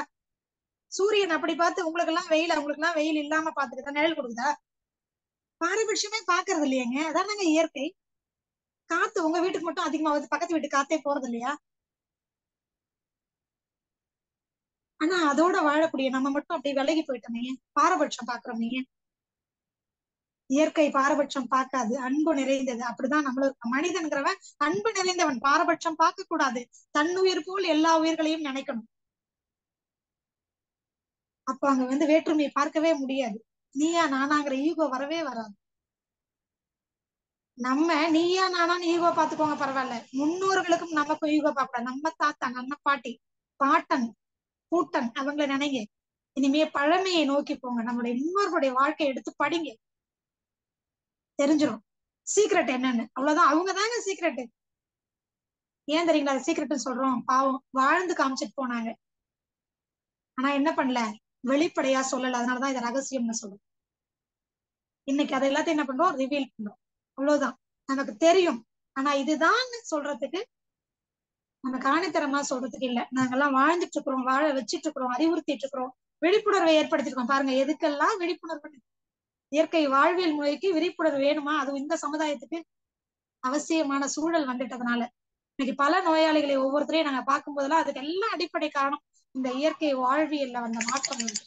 இயற்கைக்கு மாறான வாழ்க்கை முறை திரும்பியே ஆகணும். நம்ம எல்லாம் வாழ்ந்தே ஆகணும் சந்தோஷமா, நம்மளுடைய முன்னோர்களைப் போல 100 வயதையும் கடந்து ஆரோக்கியமாக வாழ்வோம். நம்முடைய சமுதாயத்தை நல்ல சமுதாயமாக, நம்முடைய வருங்கால சமுதாயத்தையும் ஆரோக்கியமாக வாழ வைப்போம், நீண்ட ஆயுளோடு. இந்த வாய்ப்புக்கு நன்றி கூறி விடைபெறுகிறேன். நன்றி.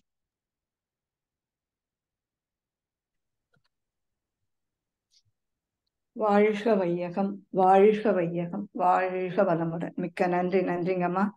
வாழ்க வளமுடன்.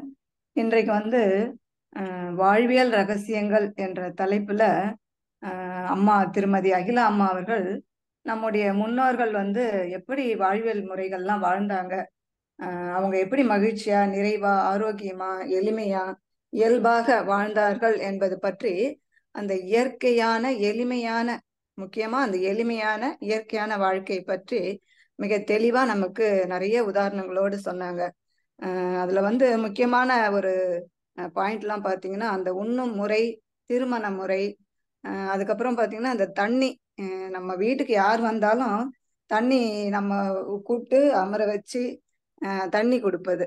அப்ப அவங்க தண்ணி குடிச்சாங்கன்னா அதுல விஞ்ஞான ரீதியா எத்தனை ஒரு பாயிண்ட் அம்மா நமக்கு சொன்னாங்க. அந்த நீர் வந்து நம்மளை எல்லா விதத்திலையும் சாந்தப்படுத்தும் அப்படின்னு. அப்ப அந்த தண்ணீருக்கு எவ்வளவு ஆற்றல் உள்ளது அப்படின்ட்டு மிக தெளிவா சொன்னாங்க. அப்ப இன்னைக்கு ஏன் நம்ம எல்லாம் கஷ்டப்பட்டு இருக்கோம் அப்படின்னாக்கா, நம்ம அந்த இயற்கை வாழ்வியல் முறையில இருந்து விலகி வெகு தூரம் நம்ம வந்துட்டோம். இப்ப 60 வயது கடந்த நாமெல்லாம் ஓரளவுக்கு அதை கடைபிடித்தாலும் நம்முடைய சந்ததியர்கள் வந்து ரொம்ப தூரம் போயிட்டாங்க. இப்ப அதனாலதான் வாழ்க்கையில இன்னைக்கு சிக்கல் வந்து ரொம்ப அதிகமா இருக்குது அப்படின்னும், இப்ப மறுபடியும் நாம வந்து அந்த பழமைக்கு, அந்த முன்னோர்களோட வாழ்க்கைக்கு நம்ம செல்ல வேண்டும் என்று ஆதங்கத்தோட கூறி வந்து அம்மா ஒரு ஆதங்கத்தோட தான் அதை நிறைவு செய்திருக்காங்க. இப்ப நம்ம எல்லாருமே அந்த பழைய முறைக்கு சென்றால்தான் அந்த வாழ்க்கையில நமக்கு அந்த மகிழ்ச்சி, அமைதி, உடல் ஆரோக்கியம் எல்லாம் வரும்னு கூறி நிறைவு செய்திருக்காங்க. அம்மா அவர்களை நம்ம துரிய நிலையில் நின்று வாழ்த்தி கேள்வி பதில் பகுதிக்கு செல்லலாம். இயற்கை அல்ல துரிய நிலைக்கு வந்துருவோம். இயற்கை மருத்துவர் திருமதி அகிலா அம்மா அவர்கள் வாழ்வியல் ரகசியங்கள் என்ற தலைப்பில் மிக சிறப்பானதொரு சிந்தனை விளக்கங்கள் அளித்த அவர்களை நாம் வாழ்த்துவோம். அம்மா அவர்கள் வாழ்க வளமுடன்.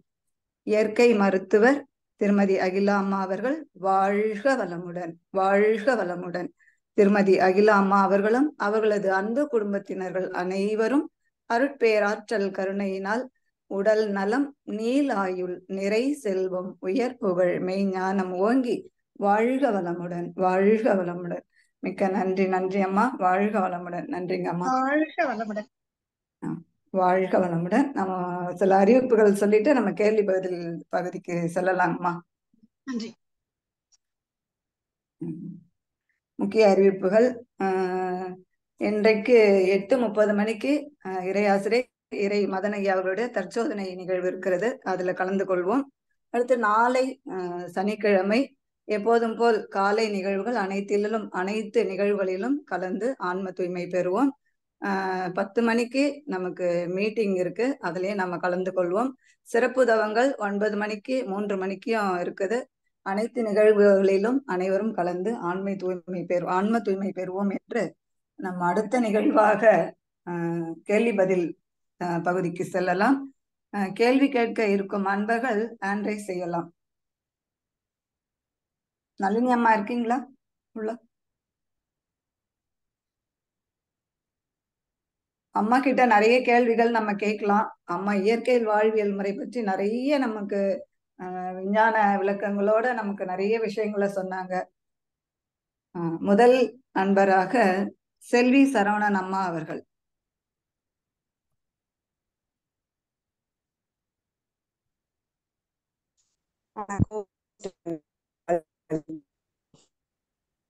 அம்மா வாய்ஸ் பிரேக் ஆகுது.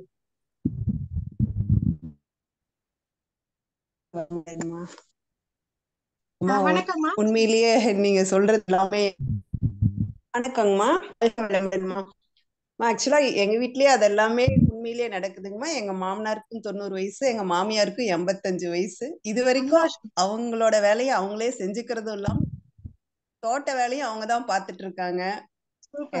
அதாவது நீங்க போதுதான் நான் வந்து இப்ப எங்க மாமனார் வந்து எங்க மாமியா வந்து எங்க மாமனாருக்கு உட்கார்ந்த இடத்துலயே எல்லாமே கொண்டு போய் கொடுப்பாங்க. ஏன் இவங்க இப்படி பண்றாங்க, நம்மள மாதிரியே பழக்கி இருக்கலாம். அப்ப நான் நினைச்சேன், பரவாயில்ல, நாமெல்லாம் முன்னேறியோம், வேலையை செய்ய வச்சு பழக்கிட்டோம், இவங்க ஏன் இன்னும் இப்படி இருக்காங்க அப்படிங்கிற மாதிரிலாம் நான் உண்மையிலேயே யோசிச்சது உண்டுங்கம்மா. எல்லா விஷயங்களும் அப்படிதான். காலையில 4 மணிக்கு எந்திரிச்சு அவங்க 2 பேரும் பேசிட்டே இருப்பாங்க, விடியற வரைக்கும் பேசிட்டே இருப்பாங்க. நாங்களாம் 5 நிமிஷம் பேசினாவே சண்டை வந்துருது. ஒவ்வொரு விஷயமும் எல்லாமே A to Z பண்ணிட்டு இருக்கமா. அப்பதான் அதோடைய இதெல்லாம் உணர்றோங்கம்மா. நிறைய டைம் யாராவது வந்தா கூட நான் பாட்டுக்கு பேசிட்டே இருந்திருப்பேன், தண்ணி கொடுக்க மாட்டேன். ஆனா எங்க மாமியா கடகடன்னு ஓடி போயிட்டு தண்ணி கொடுப்பாங்க. எல்லா விஷயங்களும் அப்படியே என் மாமனார் அப்படிதாங்க. அப்புறம் வெங்கல தட்டை, பெரிய தட்டை வச்சு அந்த குந்தங்கால் போட்டு உட்கார்ந்துதான் சாப்பிடுவாங்க. இப்ப நம்ம அந்த மாதிரி உட்கார கூட முடியறது இல்ல. அவங்களுக்கு வயிற்றுல அந்த தொப்பங்கிறதும் இல்ல. உண்மையிலேயே நாம அதெல்லாம் மறந்து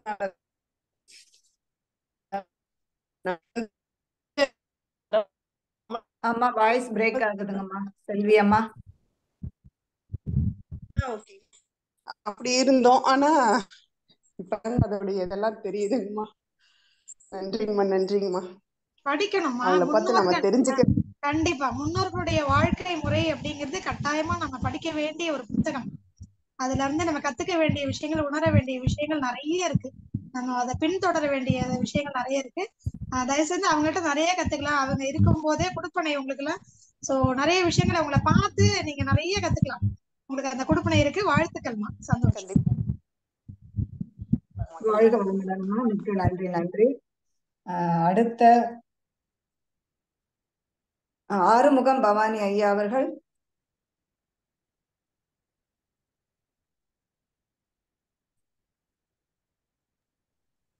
வணக்கம். வாழ்க வளமுடன். வாழ்க 70 வளமுடன். 70 வருஷத்துக்கு முன்ன கூட்டிட்டு போயிட்டீங்க நீங்க. ரொம்ப நன்றி. வாழ்க, வாழ்த்துக்கள், வாழ்த்துக்கள். வாழ்க வளமுடன். ரொம்ப வாழ்க நன்றிம்மா. வளமுடன். வாழ்க வளமுடன். சந்தோஷம். நன்றி. வாழ்த்துக்கள், வாழ்த்துக்கள். சரிம்மா. நன்றி. வாழ்க வளமுடன் ஐயா. மிக்க நன்றி. நன்றி. அடுத்ததாக சாந்திமதி அம்மா அவர்கள். வணக்கம் அம்மா. வணக்கம். என்னோட பையன் பெங்களூர்ல இருக்கான். இப்போ அவன் நைட் ஷிஃப்ட் தான் வேலை பார்க்கறான். கரெக்டா 7 மணிக்கு போயிட்டு 5 மணிக்கு வந்து ஒர்க் முடிச்சுட்டு வந்துட்டு சாப்பிட்டுட்டு உடனே தூங்கிடுவான். அப்புறம் மறுபடி ஈவினிங் ஒரு 5:30 மணி எந்திரிச்சு குளிச்சுட்டு மறுபடி சாப்பாடு எடுத்துட்டு கிளம்பிடுறான். இப்ப நீங்க சொன்ன மாதிரி எல்லாமே ஆப்போசிட் தான். பட் அவனுக்கு குடும்பம் இருக்கு, எல்லாத்தையும் பார்க்கணுங்கும் போது அதை மாத்திக்கிறதுக்கு முயற்சி பண்றான், கிடைக்கல. ஸோ இந்த லைஃப் ஸ்டைல்ல இருந்து அவனை அஸ் அ மதர் வந்து அவனுக்கு வேற எப்படி நான் வந்து அவங்களுக்கு இது பண்றதுன்னு சொல்லுங்கம்மா. ஆமா, உங்க மகனுக்கு வந்து இப்போ ஒரே மாதிரி இரவு நேர வேலை மட்டும் தானா, இல்ல பல நாட்கள் இரவு நேரம் அப்புறம் திருப்பி ஷிஃப்ட் மாதிரி ஏதாவது மாத்துவாங்களா பகல் நேர வேலையில்? இல்லம்மா, மண்டே டு ஃப்ரைடே வரைக்கும் வந்து நைட் ஷிஃப்ட் தான். சாட்டர்டே சண்டே மட்டும்தான் லீவு அவனுக்கு. சரிங்கம்மா. இந்த சூழ்நிலையில இப்ப இயற்கையோ நீங்க சொல்ற மாதிரி எனக்கு ரொம்ப ஆதங்கமா இருக்கும். ஒரு சூரியன் உதிக்கும் போது வந்து அவன் வந்து தூங்கிடுறான், சூரியன் மறையறப்ப எந்திரிச்சு வேலைக்கு போயிடுறான். அப்போ இப்போ வந்து இப்போ வரைக்கும் கொஞ்சம் உடம்பு வந்து இப்பதான் அவனுக்கு வந்து அந்த இது தெரியுது, கொஞ்சம் உடல்ல வந்து மாற்றம் தெரியுது. நேர பார்க்கும் பொழுதும் இப்போ எல்லாமே புரியுது, நீங்க சொல்றதும் புரியுது, இப்படிதான் இருக்கணுங்கிறதும் புரியுது. இப்போ நான் வந்து அவனுக்கு இப்போ குழந்தை இருக்கு, ஒய்ஃப் இருக்கு, அப்போ வேலையை மாத்திக்கணும்னு நினைக்கிறான். பட் ஆனா வேலை வந்து அந்த டே ஷிஃப்ட் மேல வேலை அவனுக்கு இன்னும் கிடைக்கல. அப்போ அஸ் அ மதர் இப்போ நான் அவனை எப்படி வந்து சேஃப்கார்ட் பண்றதுமா அஸ் அ பிசிக்கலி? முதலாவதா நான் இந்த மாதிரியான ஒரு மேலைநாட்டு கலாச்சாரத்தை பின்பற்றக்கூடிய இந்த வேலைகள்ல சேர வேண்டாம் தான் நான் எல்லாருக்கும் ஒரு இயற்கை மருத்துவரா நான் சொல்லக்கூடிய ஆலோசனை. இது ஒண்ணாவது. ரெண்டாவது, இப்ப நீங்க சொன்னீங்க அதுக்காக முயற்சி பண்ணிட்டு இருக்கிறாரு பகல் நேர வேலைக்கு அப்படின்னு சொன்னா, பகல் நேர வேலையாக இருந்தாலும் அது ரொம்பவே வந்து ரேடியேஷன்லயே வேலை செய்யக்கூடிய ஒரு சூழல் தான் கொடுப்பாங்க அவங்க. அப்போ ஒருத்தர்கிட்ட வேலை செய்யும்போது ஒரு கட்டுப்பாடோட தான் இருக்கணும், இவ்வளவு செஞ்சுதான் ஆகணுங்கிற ஒரு மன உளைச்சலும் அதிகமா இருக்கும். அப்படி இருக்கும்போது அவங்களுக்கு வீட்டுக்கு வந்து ஒரு இயல்பான சூழல்ல அவங்களால வாழ முடியுமான்னு கேட்டா அது ரொம்பவே குறைவு. கட்டாயப்படுத்திக்கணும், அது ரொம்ப தியானம்.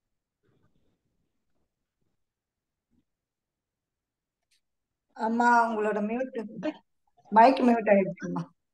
ஓகே, இப்போ கேக்குதுங்களா? கேக்குதுங்கம்மா, கேக்குது. சரி, இப்போ நீங்க என்ன பண்ணணும்னா, இப்போதைக்கு அவங்களுடைய உணவு முறைகளை முதல்ல வந்து மாற்றுங்க. இரவு நேர பணி செய்யறவங்க எல்லாருக்குமே இதான் உணவு முறை. ரொம்ப எளிமையா சரிக்கக்கூடிய உணவு முறைகளை காலையிலயும் சரி பகல்ல முழுக்கவே மாத்திக்கணும். ஏன்னா இரவு முழுக்க கண் விழிக்கும் போது கண்ணின் மூலமாக சக்தி விரயமாகும். அப்ப என்ன ஆகாதுன்னா கல்லீரலுக்கு வேலை கூடுதல், வேலை பலு கூடுதல். அப்போ கல்லீரல் வந்து அதிகமா சரிக்கக்கூடிய, அதிகமா வேலை செய்யக்கூடிய நேரத்தை வந்து பகல் நேரத்துல நீங்க குறைக்கணும். அதாவது கொழுப்பு சத்து உள்ள உணவுகள், கெட்ட கொழுப்பு உள்ள உணவுகள், எண்ணெயில் பொரித்த உணவுகள், மைதா மாவு, அதுக்கப்புறம் வெள்ளை சர்க்கரை, இந்த மாதிரியான கல்லீரலுக்கு வேலை அதிகமாக கொடுக்கக்கூடிய அதனுடைய பலுவை கூட்டக்கூடிய உணவுகளை தவிர்த்தணும். எண்ணெயில் பொரித்த உணவுகள், மைதா, வெள்ளை சர்க்கரை, இந்த உணவுகளை எல்லாம். அப்புறம் அசைவ உணவும் கூட, அசைவ உணவு. அதுக்கப்புறம் இந்த மருந்து அடிச்ச காய்கறிகள், முடிந்த வரைக்கும் இயற்கையில் விளைந்த காய்கறிகள், பழங்கள், உணவுகளை எடுத்துக்கிட்டாங்கன்னா இவங்களோட உடல்நிலையை ஓரளவுக்கு இவங்க காப்பாத்திக்க முடியும். திரும்பவும் போய் இதே மாதிரியான உணவு முறைகள் எடுத்தாங்கன்னா கல்லீரல் வேலை பலு அதிகமாகி சீக்கிரமா கண்ணுல பாதிப்பு வரும். இதுதான் வந்து இந்த முறையில. இரண்டாவது முக்கியமா செய்ய வேண்டியதுன்னா, எவ்வளவு முடியுமோ பகல்ல நல்ல உறக்கமான சூழலை வந்து ஏற்படுத்திக்கணும். அப்பவும் உட்காந்துட்டு 3 மணி நேரம் தான் நான் தூங்குவேன், 4 மணி நேரம் தான் தூங்குவேன், நான் வந்து எனக்கு டைம் பாஸ் வேணும்னு ஸ்கிரீனிங் டைம்ல டைம் வேஸ்ட் பண்றது அதெல்லாம் இல்லாம, இல்ல ஒரு ஃபங்க்ஷனுக்கு போறேன், கல்யாணத்துக்கு போறேன் அப்படிலாம் சொல்லி அதுக்கெல்லாம் டைம் ஒதுக்காம தூக்கத்துக்கு, ஓய்வுக்கு நல்ல ஒரு நேரம் அவங்க வந்து கொடுக்கணும். அதுவும் உடல் எவ்வளவு தேவைன்னு சொல்றது அது வரைக்கும். இது ரெண்டையும் பண்ணா மேக்சிமம் அவங்களால காப்பாத்திக்க முடியும். ரொம்ப நன்றி அம்மா. நன்றி. Thank you very much. நன்றி, நன்றிங்கம்மா. வாழ்க வளமுடன். அடுத்ததாக டாக்டர் ஜெகநாதன் ஐயா அவர்கள்.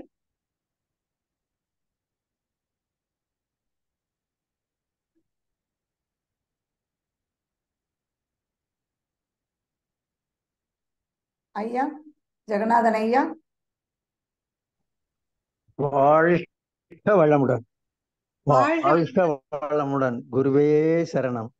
நான் வாழ்க ஜெகநாதன், 85 years. சந்தோஷம் ஐயா, சொல்லுங்க. வணக்கம்மா. வணக்கம் ஐயா. சூப்பர் சிந்தனை, ரொம்ப அழகா பிரசன்டேஷன், இதெல்லாம் ரொம்ப ரொம்ப நன்றி. மகிழ்ச்சி. என்னுடைய ஒரு கேள்விமா, மன்னிக்கணும், 85 சொல்லுங்க. வயசாயிருச்சு அப்படின்னு சொல்லிட்டு நான் கேள்வி கேட்கிறேன்னு நினைக்கக்கூடாது. அதாவது என்னுடைய இது என்னமா, காலையில நான் ஐயா சொன்ன மாதிரி 3:33 இந்த மார்கழி மாசம் பூரா எந்திரிச்சேன். சரிங்க. எந்திரிச்சு இந்த கொஞ்சம் வெந்நீர், ஒரு 1/2% வெந்நீர்ல போட்டு குளிச்சுட்டு இது பண்ணிடு. ஐயா தான் அதுக்கெல்லாம் எக்ஸம்ஷன் கொடுத்தாங்க. சரிங்க. அதுல ஐவகை தவங்களும் நானும் முறைப்படி செஞ்சுட்டு வர்றோமா. ஆனால் லேட்டா மெதுவா பண்ணுவேன், ரொம்ப ஸ்லோவா பண்ணுவேன், அவ்வளவுதான். ஆனா எனக்கு வந்து எல்லாமே நல்லா எளிய முறை உடற்பயிற்சி, எளிய முறை காயகல்ப பயிற்சி, எளிய முறை தவ பயிற்சி, தற்சோதனை பயிற்சி, இதெல்லாம் பண்ணிட்டு தான் வர்றேன். எனக்கு இந்த தூக்கத்துல மட்டும், மன்னிக்கணுமா, தூக்கத்துல வயசாயிருச்சுனாக்க குறைச்சுதான் அப்படின்னு சொல்லிடாதீங்க. தூக்கத்துல வந்து ஒரு 5 மணி நேரத்துக்கு மேல தூங்க முடியல. சாதாரணமா 85 வயசுக்கு எவ்வளவு தூங்கணும். அப்புறம் ஒரு 1 or 2 hours இந்த கனவுகள், அன்கன்சர்ன்டு கனவுகள் வருது. இதை நிவர்த்தி பண்றதுக்கு நான் ஆழ்ந்த நிலையில் 6 மணி நேரம், 9:30 இருந்து ஒரு 4 மணி வரைக்கும் நல்லா தூங்குறதுக்கு, ஆழ்ந்த நிலையில், அமைதியான நிலையில், ரொம்ப மகிழ்ச்சியா மனநிறைவா எந்திரிக்கிறது மாதிரி, உற்சாகமா எந்திரிக்கிற மாதிரி நீங்க எனக்கு அறிவுரை தாருங்கள் அம்மா. வாழ்க வளமுடன். Sorry to disturb you. வாழ்க வளமுடன். தேங்க்யூ ஐயா. நன்றி. இப்போ ஐயாவோட கேள்விக்கு முதலாவதா நம்ம எல்லாருக்குமே ஒரு சிந்தனை உண்டு. என்ன அப்படின்னு கேட்டீங்கன்னா, அந்த உறக்கத்துல உணவு நீர்ல எல்லாம் கூட அப்படிதான் இருக்கு. அதுவும் மாடர்ன் கலாச்சாரத்துல வந்ததுக்கு அப்புறம் இந்த ஐயாவுக்கே பாத்தீங்கன்னா, முன்னாடி இந்த சிந்தனை இருந்திருக்காது. இப்போ இருக்கக்கூடிய எல்லாரும் சொல்றத கேட்டு ஹாஸ்பிட்டலுக்கு எல்லாம் போயோ இல்ல சில ஆலோசனைகள் எல்லாம் கேட்க போற இடங்கள்ல சொல்லியிருப்பாங்க, இத்தனை மணி நேரம் தூக்கம் அவசியம் அப்படின்னு. இதுல தவம் செய்துட்டு இருக்கிறவங்க, தவ பயிற்சியாளர்கள்லாம் இருக்கிறீங்க, எல்லாருக்குமே தெரியும் ஒரு மனிதனுக்கு இவ்வளவு நேர தூக்கம் அப்படிங்கிறது அவசியம் இல்லை. ஒவ்வொருத்தருடைய உடல் உழைப்புக்கு தகுந்தாற் போல, அவங்க எடுத்துக்கக்கூடிய உணவுக்கு தகுந்தாற் போல, அவங்களுடைய சூழலுக்கு தகுந்தாற் போல உறக்கம் அப்படிங்கிறது அந்தந்த உடல் தான் தீர்மானிக்கணும். நம்ம எல்லாருமே என்ன நினைச்சிட்டோம்னா, இந்த முன்னாடி சொன்ன மாதிரிதான், 8 மணிக்கு காலையில உணவு, மத்தியானம் 12 மணிக்கு 1 மணிக்கு சாப்பிடணும், இரவு உணவு 8 மணிக்கு சாப்பிடணும், 10 மணிக்கு தூங்கணும் அப்படிங்கிறது மனிதர்களாக, அதாவது ஒரு அடிப்படை புரிதல் இல்லாதவர்கள் செய்த ஒரு வேலை. ஆனா எப்போ பசிக்குதோ அப்பதான் சாப்பிடணும். அதே மாதிரி உடல் இரவு நேரத்துலதான் உறங்கணுங்கிறதும் கிடையாது. நமக்கு எப்போ வந்து சூரியன் அஸ்தமிட்டதுனால நம்ம எல்லாருமே என்ன ஆயிடும், அந்த உறக்க நிலைக்கு போயிடுறோம், அவ்வளவுதானே தவிர பலருக்கு நமக்கு உடல் நல்லா உழைச்சிட்டோம்னு பாத்தீங்கன்னா, வந்து மரத்தடியில படுத்து, நம்ம முன்னோர்கள் எல்லாம் பாத்திருக்கீங்களா, நல்லா ஒரு ஏர் ஓட்டிட்டு ஒரு 4 ஏக்கர் ஊற்றிட்டு வந்தாங்கன்னு வைங்களேன், ஒண்ணுமே சாப்பிட்டுருக்க மாட்டாங்க. அப்படியே ஒரு துண்டை விரிச்சு போட்டு அப்படியே மரத்தடியில படுத்து தூங்கிடுவாங்க. ஒரு 1 மணி நேரம் இல்ல ஒரு 2 மணி நேரம் போதுமானது. ஏன்னா இயற்கை சூழல்ல நல்லா தூங்குறாங்க. அந்த 1 மணி நேரத்துக்குள்ள உடம்பு என்ன ஆயிடும், ரீசார்ஜ். இப்ப நீங்க நைட்டு ஃபுல்லா மொபைல் சார்ஜ் போடுறீங்க, திருப்பி காலையில கொஞ்ச நேரம் என்ன பண்றீங்க, 2-3 மணி நேரம் தொடர்ந்தா போல அதை நீங்க பயன்படுத்திட்டே இருக்கும்போது அதுல கொஞ்சம் சார்ஜ் கம்மி ஆகும் இல்லையா. அப்ப என்ன பண்றீங்க, ஒரு 15 நிமிஷமோ 20 நிமிஷமோ ரீசார்ஜ் பண்ணிக்கிறீங்களா. அது மாதிரிதான் இரவு முழுக்க நீங்க தூங்கி இருந்தாலும் உங்களுடைய உடல் உழைப்புக்கு தகுந்தாற் போல உங்களுக்கு ஓய்வு தேவைப்படும் போது உடல் கேட்கும், கண்ணை சொருகும், முடியாத மாதிரி தள்ளும். அதையும் நீங்க கட்டாயப்படுத்திட்டு என்ன பண்ணக்கூடாது, பண்ணாம படுத்து ஓய்வு எடுத்துட்டீங்க அப்படின்னா சரியா போயிடும். இது ஒண்ணு. ரெண்டாவது, இப்போ தவம் பண்றவங்க, பிரார்த்தனை பண்றவங்க, அல்லது நிறைய தியான பயிற்சிகள் பண்றவங்க நிறைய பேரு, இப்ப நாங்களும் பண்ணிட்டு இருக்கிறோம், பண்ற எல்லாருக்குமே தெரியும், நமக்கு 2 மணி நேரம் தூக்கம் அப்படிங்கறதே அதிகமா தான் தோணும். 3 மணி நேரம் 2 மணி நேரம் தூக்கமே போதுமானதா இருக்கும்னு சொல்ல வரேன். ஏன் அப்படின்னு சொன்னா, அதிகமா நம்ம ஒண்ணு ஏற ஓட்டுறது இல்ல, களை ஒடிக்கிறது இல்ல. நமக்கு எல்லாருக்குமே என்ன, நம்ம உட்காந்து கையால கூட விசிறி பண்றது இல்லை. இப்போ நம்ம என்ன பண்றோம், சுவிட்ச் அதுவும் ரிமோட்ல வந்தாச்சு, சென்சார்ல இல்லையா? சுவிட்ச் போடுறோம், ஃபேன் ஓடுது, சுவிட்ச் போடுறோம், மிக்சி ஓடுது, சுவிட்ச் போடுறோம், கிரைண்டர் ஓடுது, சுவிட்ச் போடுறோம், வாஷிங் மிஷின். உடல் உழைப்பு இல்ல. அப்ப உடல் உழைப்பு இல்லாதவங்களுக்கு 6 மணி நேரம் உறக்கமே அவசியம் இல்லை, அதிகம். எது தெரியுங்களா உங்களை 6 மணி நேரம் தூங்க வைக்குது? இது இந்த சீக்கிரட்டை புரிஞ்சுக்கோங்களேன். எது தெரியுங்களா தூங்க வைக்குது? நம்ம சாப்பிடுற சாப்பாடு. நம்ம சாப்பிடுற சாப்பாடு இயற்கைக்கு மாறான உணவு முறைகள். எண்ணெயில வறுக்கிறோம், வதக்குறோம். கத்திரிக்காய் பொரியல்னா எண்ணெயில அப்படியே வதக்கணும், எண்ணெய் சொட்டணும். உருளைக்கிழங்குன்னா எண்ணெயில வதக்கணும், வெண்டைக்காய்னா எண்ணெயில வதக்கணும். இதையெல்லாம் நம்ம வேக வச்சு சாப்பிடறதுல வறுத்துறோம். அப்போ அது என்ன ஆயிடும், அது செரிமானம் ஆவதற்கு, அதை சாப்பிடுறீங்கல்ல, அது செரிமானம் ஆவதற்கு நம்ம வயிறு என்ன தெரியுங்களா பண்ணுது, மத்த எல்லாத்தையும் ஆஃப் பண்ணிடும். இல்லைன்னா மேக்சிமம் என்ன பண்ணும், குறைச்சிரும் எல்லாத்தோட வேலையும். அப்போ ஆட்டோமேட்டிக்கா முதல்ல கை வைக்கிறது எதுவா தெரியுமா இருக்கும், மூளைக்கு போகக்கூடிய அந்த பிராண ஓட்டம், ரத்த ஓட்டத்தை, முதல்ல பிராண ஓட்டத்தை கொஞ்சம் கம்மி பண்ணும். அதுக்கு பேர் தான் கொட்டாவி. என்ன சொல்றோம், கெட்ட ஆவி. என்ன ஆகுது, இதை செரிமானம் வைக்கிறதுக்காக நிறைய எனர்ஜி தேவைப்படுது. அப்போ அந்த பிராண சக்தியை வயிறு இங்க எடுத்துக்கிட்டு மூளைக்கு போற பிராண சக்தி என்ன பண்ணுது, கொஞ்சம் கம்மி பண்ணுது. ஆக்சிஜன் லெவல கம்மி பண்ணுது. Deficiency of oxygen leads to sleeping. அவ்வளவுதான், தூக்கம். தூக்கமுக்கு இதுதான் அறிவியல் பூர்வமான. மூளைக்கு போற ரத்த ஓட்டத்துல உங்களுக்கு ஆக்சிஜன் சப்ளை கம்மி பண்ணிட்டா ஆட்டோமேட்டிக்கா உங்களுக்கு என்ன வந்துடும், ரெஸ்ட் தேவைப்படும், தூக்கம், கண்ணு சொருகிட்டு போடும். சரிங்களா? இவ்வளவுதான். சோ நீங்க சாப்பிடக்கூடிய உணவுல அதிக பிராண சக்தி, உயிர் சக்தி இருந்தால் உங்களுக்கு அங்க தேவையில்லாம வயிறுக்கு மத்த எனர்ஜி எல்லாம் கடன் வாங்கி மத்த உறுப்புகளோட வேலையெல்லாம் குறைக்க வேண்டிய அவசியம் இல்லை. அப்ப நீங்க தேர்ந்தக்கூடிய உணவு என்னவா இருக்கும், அதிக பிராண சக்தி உள்ள, உயிர் சக்தி உள்ள, இயற்கையில் விளைந்த காய்கறிகள், பழங்கள், முளைக்கட்டிய தானியங்கள், தேங்காய், பருப்பு வகைகள், கொட்டை வகைகளை சாப்பிடணும். அப்ப தோசை, இட்லி, அதெல்லாம் இட்லி சாப்பிட்டு போய் ஆபீஸ்ல உட்கார்ந்து பாருங்க, எப்படிப்பட்ட மேனேஜர் முன்னாடி உட்காந்துருந்தாலும் உங்களுக்கு ஒரு சொக்குமா இல்லையா? அவ்வளவுதான். சோ நம்ம தேர்ந்தெடுக்கக்கூடிய உணவு முறைகள்ல தான் இருக்கு. வயது ஆகிறவங்களுக்கும் நம்ம சொல்றது எளிமையாக செரிக்கக்கூடிய உணவு. இதுல வயசானவங்க, சின்னவங்க, பெரியவங்க எல்லாம் கணக்குல, எளிமையா செரிக்கக்கூடிய உணவுகளை எடுத்துக்கோங்க. எளிமையா செரிக்கணும், சக்தி, பிராண சக்தி கூடுதலா இருக்கணும். அது குறையிற மாதிரி பாத்துக்க கூடாது. எண்ணெயில வறுக்கிறது, பொரிக்கிறது இல்லாம ஆவியில வேக வச்சு சாப்பிடலாம், அவ்வளவுதான். இல்லைன்னா மேக்சிமம் தண்ணியில வேக வச்சு சாப்பிட்டுக்கலாம், அவ்வளவுதான். முடிந்த வரைக்கும் பச்சையா சாப்பிடுங்க. எதையெல்லாம் உங்களால அப்படியே இயற்கையில கிடைக்கக்கூடியது அப்படியே உங்களை சாப்பிட முடியுமோ, பழங்கள் அதெல்லாம் சாப்பிடலாம், காய்கறிகள் சாப்பிடலாம், முளைக்கட்டிய தானியங்கள், நட்ஸ் இதெல்லாம் சாப்பிடலாம். இது சாப்பிடுங்க. எதெல்லாம் முடியுமோ அதெல்லாம் சாப்பிடுங்க. 3 வேளையும் சாப்பிடலாம், ஒன்னும் ஆகாது. 2 நாள் 3 நாள் சிரமமா இருக்கும், ஏன்னா பழகிடுச்சு உடம்பு.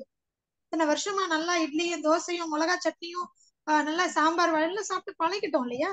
பார்க்கும் போதே நமக்கு நினைக்கும் போதே நாட்டுல வச்சு ஊருந்தான். ஒரு 3 நாட்கள் அவ்வளவுதான். விருந்தும் மருந்தும் 3 நாள். இது எதுக்கு சொன்னாங்க தெரியுமா? இதுக்குதான். என்னது, உடம்பு பழகுறதுக்கு 3 நாள் தாங்க. 4வது நாள் அவ்வளவுதான், இந்த உடம்பு புரிஞ்சுக்கும். இவன் என்ன சொன்னாலும் சரி, எவ்வளவு சலைவாவா, எவ்வளவு உமிழ்நீரை உற்பத்தி பண்ணாலும், ஜொல்லு ஒழிக்க விட்டாலும் இவன் இதைத்தான் கொடுக்க போறான் அப்படின்னு புரிஞ்சுக்கும்.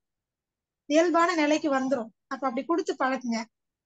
முடிந்த வரைக்கும் இயற்கையில கிடைச்சதை சாப்பிடுங்க. எப்போவாது ஒரு டைம் ஆவியில வேக வச்சது, எப்போவாது ஒரு டைம் தண்ணியில வேக வச்சது போதும்.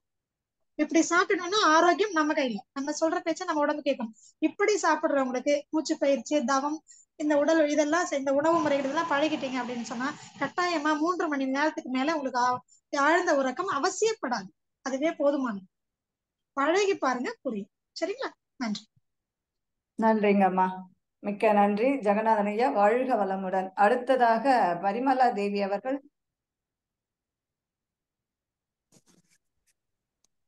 ஹலோ ஐயா வணக்கம், சொல்லுங்க. மேம். வணக்கம் மேம். நான் 12th படிக்கிறேன். அவங்களோட சன் பேசுறேன். பரிமலா தேவி அவங்க சன் பேசுறேங்க மேம். சொல்லுங்கம்மா. மேம், இல்ல எனக்கு முடி நரைச்சுக்கிட்டு இருக்கு ரொம்ப. ஸோ அது இப்ப பெரிய இஷ்யூ இருக்கு. அது குறைக்கிறதுக்கு ஏதாச்சும் பண்ண முடியுமா? அது என்ன பண்ணா குறையும் அப்படின்னு தெரிஞ்சுக்கணும். நல்லா தூங்கணும். நல்லா தூங்கணும், புரியுதுங்களா? ஒண்ணு. ரெண்டாவது நீங்க தலைக்கு எண்ணெய் தேய்ச்சி குளிக்கணும்.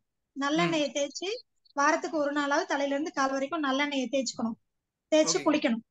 தலைக்கு எந்த ரசாயன கலவைகளும் இல்லாத இயற்கையில் தயாரிக்கப்பட்ட ஏதாவது சீவக்காப்பொடி, அரப்புத்தூள் வச்சு தலைக்கு தேய்ச்சி குளிக்கணும். மேலுக்கும் இதுதான் தேய்ச்சிக்கிறோம். சீவக்காப்பொடி தான் வீட்டை அரைச்சதான் தேய்ச்சிக்கிறோம். மேலுக்கும் அரிசி மாவு தான் தேய்ச்சிக்கிறோம். சந்தோஷம். அடுத்தது 4வது முக்கியமான விஷயம், ஒவ்வொரு வேளை உணவையும் முடிந்த வரைக்கும் மருந்து இல்லாத இயற்கையில விளைந்த பொருட்கள்லாம் கொஞ்சம் தேடி பார்த்து இப்பெல்லாம் கிடைக்குது. விவசாயிகள் நேரடியா விற்பனை பண்றாங்க. அதெல்லாம் வாங்கி சாப்பிட்டீங்க அப்படின்னா கொஞ்சம் கிடைச்சாலும் போதும், கொஞ்சம் சாப்பிட்டாலும் போதும். அதுல சக்தி நிறைய. இப்போ நிறைய வந்து ட்ரக்ஸ், அதாவது கெமிக்கல், நிறைய உரங்கள் எல்லாம் போட்டு வரக்கூடிய உணவுகளை சாப்பிடுவதனால நம்மளுடைய மெலனின் பிக்மெண்ட்ஸ் முடியிலையும் குறைஞ்சு போறதுனாலதான் வெள்ளை முடி வருது. இன்னொன்னு, முடி அப்படிங்கிற தலைமுடி அப்படிங்கிறது சிறுநீரகத்தோடு சம்பந்தப்பட்டது. மேம் நீங்க மியூட் ஆயிடுச்சு. கேக்குதுங்களா? இப்ப கேக்குதுங்க. நிறைய தண்ணி குடிக்கணும். சரிங்களா? நீர் காய்கறிகளை, நாட்டு காய்கறிகளை அதிகமா சாப்பிடணும். என்னடா ஒரு முடி வந்து வெள்ளையானதுக்கு இவ்வளவு எல்லாம் பண்ணணுமானா, ஒவ்வொரு தொந்தரவுக்கும் ஒவ்வொரு பிரச்சனைக்கும் இது எல்லாமே சேர்ந்துதான் ஒரு தீர்வாக முடியும். இதுல எதை ஒண்ணு நீங்க விலைக்கு வச்சீங்கன்னா ஒன்றை ஒன்று பிணைந்தது. அப்போ இது எல்லாத்தையும் ஒன்னா சேர்த்தீங்கன்னா மட்டும்தான் உங்களுடைய வாழ்க்கையில இது நிரந்தரமா சரியா போகும். ஏன்னா இப்பதான் 17 வயது தான் ஆகுது. இப்போ இந்த வாழ்க்கை முறைகளை கொஞ்சம் கவனிச்சீங்கன்னா போதுமானது. புரியுதுங்களா? சோ சிறுநீரகத்துக்கு தேவையானது ஒண்ணு, முக்கியமானது என்னன்னா தண்ணியும், அடுத்தது ரொம்ப முக்கியமானது உப்பும். உப்பு அப்படின்னு சொன்னா நம்ம போட்டுக்கிற சோடியம் குளோரைடு சால்ட் கிடையாதுங்க. நான் சொல்லக்கூடிய உப்பு அப்படிங்கிறது இயற்கையாக காய்கறிகளில் இருக்கக்கூடிய உப்பு. அப்போ தினமும் வந்து நாட்டு காய்கறிகளை ஒரு காயாவது ஒண்ணா ரசிச்சு ருசிச்சு சாப்பிடுங்க. சீக்கிரமா இந்த வெள்ளை முடி வந்து உங்களுக்கு கருப்பா மாறி போகும். புரியுதுங்களா? இந்த வழிமுறைகளை பின்பற்றுங்க போதும். எனக்கு நரம்புல இருக்குது அப்ப வண்டியில போகும்போது நிக்கும் போது அந்த மாதிரி சமயத்துல இது உடைய நரம்பு இழுத்துக்குது. ஒரு சில டைம் நான் 10th படிக்கும் போது அப்படியே ஃபுல்லா பாடி ஃபுல்லா இழுத்து பிடிச்சிக்கிச்சு ஒரு சில டைம். அப்புறம் ஹாஸ்டல் இருந்ததுனால அங்க பெட்ல இருந்து நானே கொஞ்சம் கீழே விழுந்து சம்திங் ரிலீஃப் பண்ணிட்டு நானே அது ரொம்ப ஸ்டிச் பண்ணி தான் இது பண்ணேன். சரி. அந்த மாதிரி நிறைய ப்ராப்ளம் இருக்கு. நரம்பு நிறைய தடவை இழுத்து பிடிச்சது. அது என்ன காரணத்தினால மேம்? சத்து குறைபாடு. நம்ம நரம்புகளுக்கு தேவையான அளவுக்கு பிளெக்சிபிலிட்டி கொடுக்கக்கூடிய சத்தான உணவுகளை, நியூட்ரிஷனல் வேல்யூ இல்லைன்னு அர்த்தம். சோ அதுக்கு தகுந்த மாதிரி நாட்டு காய்கறிகள் தான் தீர்வு. பெரும்பாலும் எந்தெந்த சீசன்ல என்னென்ன நாட்டு காய்கறிகள் விளையுதோ அதையெல்லாம் முடிஞ்ச வரைக்கும் வீட்டுல தண்ணியில இல்லைன்னா ஆவியில வேக வச்சு சாப்பிடுறதுக்கு எடுத்துக்கோங்க. அதுவே போதுமானது. புரியுதுங்களா? சாப்பிடும் போது கவனமா சாப்பாட்டுல கவனம் வச்சு சாப்பிடுங்க. அது நிறைய முறைகள் இருக்கு, அதை சொல்லித்தரேன். முடிஞ்சதுன்னா எனக்கு வாட்ஸ்அப்ல வாய்ஸ் மெசேஜ் கொடுங்க. நான் எப்படி சாப்பிடணும், என்ன சாப்பிடணும், சாப்பிடக்கூடாது தெளிவா உங்களுக்கு நான் விளக்கி கொடுத்தேன். சரியா?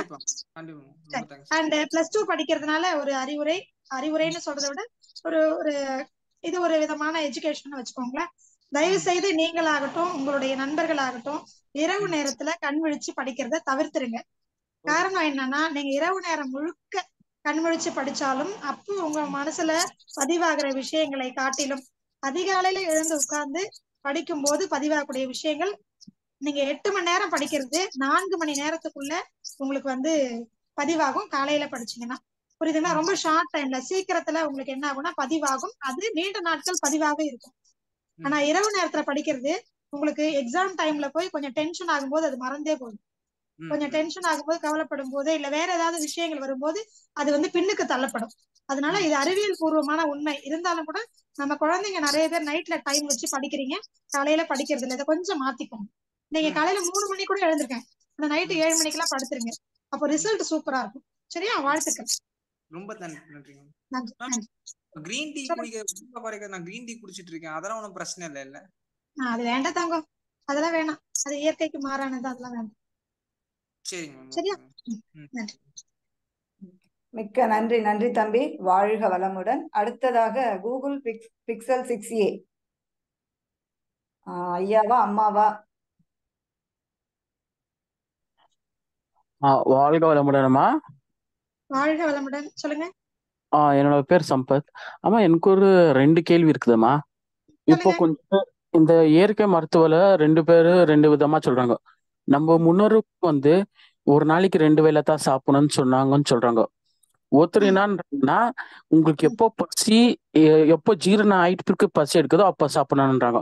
இப்போ ஒரு நாளைக்கு எனக்கு வந்து 5 முறை ஜீரணம் ஆகிவிட்டு பசி எடுக்குதுனால நான் சாப்பிடலாமா, இல்ல கட்டி 2 உணவு தான் சாப்பிடுமா? எது கரெக்ட்? நம்ம முன்னோர்கள் 2 பேரு சொல்றாங்க, எது கரெக்டுமா? நம்ம முன்னோர்கள் அப்படி 2 வேளை 3 வேளை அப்படியெல்லாம் கணக்கு வச்சது கிடையாதுங்க. அது ரொம்ப முதல்ல நம்ம புரிஞ்சுக்கணும். அவங்களுமே என்ன பண்ணாங்க அப்படின்னா, அவங்க வேலையினுடைய பலுவை பொறுத்து, அவங்க எவ்வளவு உழைக்கிறாங்களோ அதை பொறுத்து அவங்க உணவு முறைகளும் இருந்தது, அவங்க எடுத்துக்கிற வேலைகளும் இருந்தது. காலையில எந்திரிச்ச உடனே வெறும் நீச்சல் தண்ணியை குடிச்சுட்டு தான் வேலைக்கு போவாங்க. அதுக்கப்புறம் அவங்க வேலையெல்லாம் முடிச்சுட்டு எப்போ எனர்ஜி ட்ரெயின் ஆகி அவங்களுக்கு ரொம்ப பசி உணர்வு எடுக்குதோ அப்பதான் சாப்பிட்டாங்க. ஸோ பசி எடுத்ததுக்கு அப்புறம் சாப்பிட்றதா இன்றைக்கும் நல்லது. நம்ம டைம் பார்த்து சாப்பிடுறதுல இன்னைக்கும் நல்லது. ஒருவேளை உங்களுக்கு நீங்க சாயங்காலத்துக்கு மேலையும் நீங்க நிறைய வேலை செய்யறீங்க அப்படின்னு சொன்னா 3வது ஒரு வேலை சாப்பிடுறதுல எந்த தவறுமே கிடையாது. நீங்க அதை கண்ட்ரோல் பண்ணா 2 வேளை தான் சாப்பிடணும் நீங்க நினைச்சு அதை தவிர்த்தீங்கன்னா அதுதான் இயற்கைக்கு மாறானது. உங்க உடலுக்கு தீங்கை விளைவிக்கும் கட்டாயமா. ஒருவேளை நீங்க அதிக வேலை செய்யறீங்க அப்படின்னா தேவைப்படும், அதனால உங்க உடல் கேக்குது, அதை கொடுத்துதான் ஆகணும். உடல் சொல்றதை கேளுங்க, அவ்வளவுதான். நாங்க இயற்கை மருத்துவர்கள் சொல்றது எப்பவுமே என்ன அப்படின்னு சொன்னா, உடல் என்ன சொல்லுதோ என்ன கேக்குதோ அதை நீங்க சப்போர்ட் பண்ணீங்க அப்படின்னா நீண்ட நாட்கள் நீங்க வாழ முடியும். சரிங்களா? இதுதான் முன்னோர்களுடைய வாழ்க்கை முறையும் இதுதான். ஆமா, 2வது கேள்வி, இப்போ உடல் பருமனம் குறைக்கிறதுக்கு எதனா ஒரு உணவு டெய்லி சாப்பிட்டா அது கொஞ்சம் கொஞ்சமா குறையுமாமா? என்ன சாப்பிடணுங்கிறத விட இதுல எப்படி சாப்பிடணுங்கிற முறைதான் ரொம்ப முக்கியமானது. எதை சாப்பிடணுங்கிற முறை ரொம்ப முக்கியமானது. நம்ம ஏற்கனவே ஐயாவுக்கு சொல்லியிருந்தோம், அந்த மாதிரி இயற்கையில் விளைந்த பொருட்களை சமைக்காமல் அப்படியே சாப்பிட்டீங்க அப்படின்னு சொன்னா அது சிறந்த உணவு முறை. அது உங்களுடைய அதாவது வெயிட் குறைக்கிறதுக்கு மட்டும் கிடையாது, எல்லா வியாதிகளையும் தீர்க்கக்கூடிய உணவு முறை. அது ஒண்ணு முதன்மையானது. 2வது என்னன்னா, என்னால அப்படியெல்லாம் வந்து மனசை கண்ட்ரோல் பண்ணிட்டு இப்படி சமைக்காததை மட்டுமே சாப்பிட்டு வாழ முடியாத ஒரு சூழல் அப்படின்னு நீங்க நினைச்சீங்கன்னா, அந்த அளவுக்கு எனக்கு மனசுக்கு வந்து திடம் இல்லை அப்படின்னு நீங்க நினைச்சீங்கன்னா, நீங்க சாப்பிடுற உணவுகள்லயே கொஞ்சம் மருந்தடிக்காத உணவுகளா தேர்ந்தெடுத்து ஆவியில வேக வச்சு அல்லது தண்ணியில வேக வச்சு சாப்பிடுங்க. அதிக மசாலா கலவை இல்லாத உணவுகளை எடுத்துக்கோங்க. வெளியில இருந்து எந்த உணவுகளையும் வாங்க வேண்டாம். மைதா உணவுகள், அதுக்கப்புறம் வெள்ளை சர்க்கரையில் செய்த உணவுகள் அதெல்லாம் கொஞ்சம் தவிர்த்துட்டு பாக்கெட்ல அடைச்சது, நேச்சுரல் பிளேவர்ஸ் இல்லாம ஆர்டிபிஷியல் பிளேவர்ஸ், ஸ்மெல்லு, கலர்ஸ் இதெல்லாம் ஆட் பண்ணாத வீட்டுல இயற்கையா சமைக்கிற உணவுகளை சாப்பிடுங்க. ரொம்ப முக்கியமானது, இந்த கரம் மசாலா, பட்டை, கிராம்பு மாதிரியான இந்த உணவுகளை நம்மளுடைய முன்னோர்கள் தவிர்த்து இருக்கிறாங்க. இது இப்போ வந்தது, இது எப்படியோ வெளிநாட்டுல இருந்து வந்துருச்சோ நம்ம. அப்பெல்லாம் என்ன பண்ணாங்கன்னா அதை மருந்தாக பயன்படுத்தினார்கள். கிராம்பு வந்து பல்லுல பிரச்சனை வந்தா பயன்படுத்தினாங்க, புரியுதுங்களா? பட்டை அதெல்லாம் வந்து யாருக்காவது குழந்தை பிறக்க தள்ளி போச்சுன்னா அதை பயன்படுத்தினாங்க. அதுக்கப்புறம் பிரியாணி இலையெல்லாம் இப்ப நமக்கு எல்லாம் வந்தது, அதெல்லாம் என்ன பண்ணுவாங்கன்னா சும்மா வீட்டுல பூச்சி வராம நம்ம தானியங்கள்ல பூச்சி வராம இருக்கிறது தான் பயன்படுத்தினாங்க. அது மட்டும் இல்லாம அந்த இலைகள் பாத்தீங்க அப்படின்னு சொன்னா சாதாரணமா ஒரு ஒரு ஸ்மெல்லுக்காக நல்ல ஒரு வாசனை திரவியமா தான் பயன்படுத்தினாங்க. இதையெல்லாம் இப்ப நம்ம என்ன பண்ணிட்டோம்னா அதிகமா நம்ம உணவா சேர்த்துக்கிட்டோம். இதனுடைய விளைவு தான் நம்மளுடைய மனநிலை மாற்றம். உணர்வு ரீதியாக நம்ம பாதிக்கப்படுறது, ரொம்ப கோபம், எரிச்சல், பிடிவாதம், உணர்வுகள் வந்து அதிகமாகுது, ஹார்மோன் சுரப்புகள் அதிகமாகிறதுக்கு இந்த பட்டை, கிராம்பு இதெல்லாம் ரொம்ப காரணம். அதனால இதெல்லாம் எவ்வளவு முடியுமோ அவ்வளவு தவிர்த்துருங்க, புரியுதுங்களா? அதே மாதிரி சின்ன வெங்காயம், இஞ்சி, பூண்டு இதெல்லாம் நம்மளுடைய முன்னோர்கள் முடிந்த வரைக்கும் தவிர்த்து வந்தாங்க. இப்போ அதெல்லாம் நம்ம உணவுல கண்டிப்பா ஆயிடுச்சு. அதெல்லாம் கொஞ்சம் தவிர்க்கணும். இந்த உணவுகளை தவிர்த்தீங்கனாலே உங்க உடல் ஆரோக்கியமா இருக்கும், செரிமானம் ரொம்ப எளிமையா இருக்கும். சோ தேவையில்லாத கொழுப்பு அதெல்லாம் வந்து வந்து உங்க பாடி வந்து வெயிட் எல்லாம் அதிகமாகாது. அந்த மாதிரி இந்த மாதிரி உணவுகளை தேர்ந்தெடுத்து சாப்பிடுங்க. அண்ட் உங்களுடைய வேலைக்கு தகுந்த மாதிரி பசிச்சதுக்கு அப்புறம் மட்டும் சாப்பிடுங்க. ஒரு வேளை சாப்பிட்டதே எனக்கு அடுத்த நாள் வரைக்கும் தாங்குதுன்னா விட்டுருங்க. 2 வேளை கூட வேண்டாம், ஒரு வேளையே போதும். பசி எடுக்கிற வரைக்கும் சாப்பிடக்கூடாது, அது நாங்க கவனமா வச்சுக்கோங்க. இடையில பேசும்போது பேசுறது, டிவி பாக்குறது, மொபைல் பாக்குறது, தண்ணி குடிக்கிறது, கோவப்படுறது இது எதுவும் இல்லாம ஒரு தவம் பண்ணும்போது, ஒரு பிரார்த்தனை பண்ணும்போது எப்படி நீங்க வந்து அதுல மட்டும் கவனம் செலுத்துவீங்களோ அப்படி. அன்னம் அப்படிங்கிறது அன்னலட்சுமி, இறைவன் அப்படின்னு அர்த்தம். சோ சாப்பிடும் போது இந்த உடலை வளர்க்கக்கூடியது. அப்போ கவனம் அதுல மட்டும்தான் இருக்கணும். கவனம் சிதறாம என்ன சாப்பிடுறீங்களோ அதுல கவனத்தை வச்சு ரசிச்சு ருசிச்சு சாப்பிடணும். அதுலயும் நாக்கு கேட்கும், எனக்கு இந்த சுவை இப்ப தேவைப்படுதுன்னு. அப்போ அது யார் கேட்கறான்னு அர்த்தம், நாக்கு கேட்கல, உள்ள இருக்கக்கூடிய சம்பந்தப்பட்ட உறுப்பு கேட்குது. அப்போ அதை கொடுக்கணும். அது இயற்கையா எதுல இருக்கோ அதை கொடுக்கணும். இப்படி முறையா சாப்பிட்டீங்க, உடம்பு என்ன சொல்லுதோ நாக்கு என்ன சொல்லுதோ அப்படி சாப்பிட்டீங்கன்னா இன்னைக்கு இருக்கக்கூடிய நீங்க சாப்பிடுற உணவுகளையே சாப்பிடலாம். நீங்க தவறு ஒண்ணும் கிடையாது. இந்த வேண்டாத உணவுகளை தவிர்த்துருங்க. அந்த அறிவு நம்ம எல்லாருக்கும் இருக்கு, இருந்தாலும் வைராக்கியம் வேணும். அதை ஃபாலோ பண்ணீங்கன்னா போதுமானது. இந்த உணவுகளை சாப்பிட்டா உடம்பு ஏறும் இறங்கும் அப்படி இல்லை, சாப்பிடுற முறைதான் ரொம்ப முக்கியம், புரியுதுங்களா? சோ முறையா சாப்பிடுங்க, போதுமானது. நன்றி. மிக்க நன்றி. நன்றிங்க ஐயா, வாழ்க வளமுடன். அடுத்ததாக அருள்நிதி நிர்மலா அம்மா அவர்கள். வாழ்க வளமுடன்மா. வாழ்க வளமுடன். சொல்லுங்க அம்மா, என்னோட அப்பாவுக்கு வந்து இப்போ 48 வயசு ஆகுது. சரி. அவங்களுக்கு உடம்பு வந்து ரொம்ப சூடாகிக்கிட்டே இருக்கு, அது குறைய மாட்டேங்குது, அதுக்கு என்ன பண்ணலாமா? உடல் சூடு அதிகமா இருக்கு அப்படின்னு சொன்னா இந்த குளித்தல்னு ஒண்ணு இருக்கு. நம்ம குளிக்கிறோம் இல்லைங்களா, ஆமா. அதனுடைய அந்த குளித்தல் அப்படின்னுடைய உண்மையான வார்த்தை என்னன்னா குளிர்வித்தல். அது மருகிதான் குளித்தல் ஆயிப்போச்சு. குளிர்வித்தல்னே பேரு. உடலை குளிர்விக்கிறதுக்காக தான். நம்மளுடைய வள்ளல் பெருமானுடைய மார்க்கத்துல இருந்தவங்க எல்லாம் பாத்தீங்கன்னா அவங்க எல்லாம் சொல்லுவாங்க, காலையில எந்திரிச்ச உடனே குளிக்கிறதுங்கிற முதல்ல வெத்தலை பாக்கு போடணும், அதுக்கப்புறம் வந்து பயிற்சிகள் பண்ணணும், அதுக்கப்புறம் நம்ம வந்து பசிக்கும் போது அல்லது 12 மணிக்கு அப்படி நம்ம சாப்பிடுவோம். குளிக்கிறதுங்கிறது அதுல இடையில வந்து பெரிய முக்கியத்துவம் கிடையாது. உடல் சூடு அதிகமாகும் போதுதான் குளிர்வித்தல் தேவை, குளித்தல் தேவை. அப்போ நம்ம என்ன பண்ணணும்னா எந்திரிச்ச உடனே நம்ம எல்லாம் காலையில வேணுமோ வேணாமோ நம்ம ஒரு பழக்கமாக்கிட்டோம். முன்னோர்களுடைய வாழ்க்கை முறை அப்படி கிடையவே கிடையாது. ஒரு நாளைக்கு 5 முறை கூட குளிப்பாங்க தேவைப்படும் போது, குளிக்காமலே இருப்பாங்க அவசியம் இல்லாத போது. புரியுதுங்களா? அந்த மாதிரி எப்படி வந்து உணவு முறையோ அதே மாதிரிதான் குளிக்கிறது. சோ சிம்பிளான வழிங்க. உங்களுக்கு உடம்பு சூடா இருக்குதா, குளிக்கணும். எப்படி குளிக்கணும்? சும்மா பக்கெட்ல தண்ணி வச்சு 3 மோந்து ஊத்திட்டு 3/4 மணி நேரம் ஊத்துனீங்கனாலும் உடல் சூடு தனியாது. வீட்டுல எல்லாருக்கும் நாங்க இன்னைக்கு சொல்லக்கூடிய அட்வைஸ் என்ன அப்படின்னு சொன்னா, அப்போல்லாம் நம்ம எப்படி குளிச்சோம்? ஆத்துல, குளத்துல, கிணத்துல, ஏரியில அப்படிதானே குளிச்சோம். நம்ம நல்லா முங்கி ஒரு 3/4 மணி நேரம் ஜாலியா விளையாடுவோம். அதுக்கு பேர் என்ன? விளையாடுறது. தண்ணியில விளையாண்டோம்ல. இன்னைக்கு அதை பண்ணுங்க. உங்களுக்கு ஆறு, குளம், ஏரி, கிணறு, குட்டை எல்லாம் இல்லையா? வீட்டுல என்ன பண்ணுங்க, பாத் டப். இன்னைக்குதான் வெஸ்டர்ன் கலாச்சாரம். இந்த விஷயத்துலயாவது எடுத்துக்கோங்க. சில விஷயங்கள் எடுத்துக்க கூடாது, அதெல்லாம் எடுத்துக்கிட்டோம். ஆனா இந்த விஷயத்துல நாங்க எல்லாருக்குமே என்ன சொல்றோம், அதை எடுத்துக்கோங்க, பரவாயில்ல. ஒரு என்ன பண்ணுங்க, பாத்ரூம்ல ஒரு பாத் டப், குளியல் ரூம்ல என்ன வச்சிருக்கோம், ஒரு பெரிய தொட்டி மாதிரி ஃபுல்லா தண்ணி நிறைச்சிட்டு தலை மட்டும் வெளியில இருக்கும்ல, தண்ணிக்குள்ள விளையாடிட்டு இருப்பாங்க. சோப்பு நுரையெல்லாம் போயிட்டு அதெல்லாம் வேணா, வெறும் தண்ணியை வச்சாது என்ன பண்ணுங்க, படுத்துக்கோங்க. தலை ஃபுல்லா நிறையிற மாதிரி தண்ணியை விட்டு விட்டு என்ன பண்ணுங்க, படுத்துக்கோங்க. 3/4 மணி நேரம் இருந்தா போதுங்க. தினமும் இப்படி எடுத்துட்டே வந்தீங்கன்னா உங்க உடம்புல இருக்கக்கூடிய சூடு மட்டும் குறையாது, இந்த சூட்டுனால வரக்கூடிய அனைத்து நோய்களும் தானாவே சரியா போயிடும்.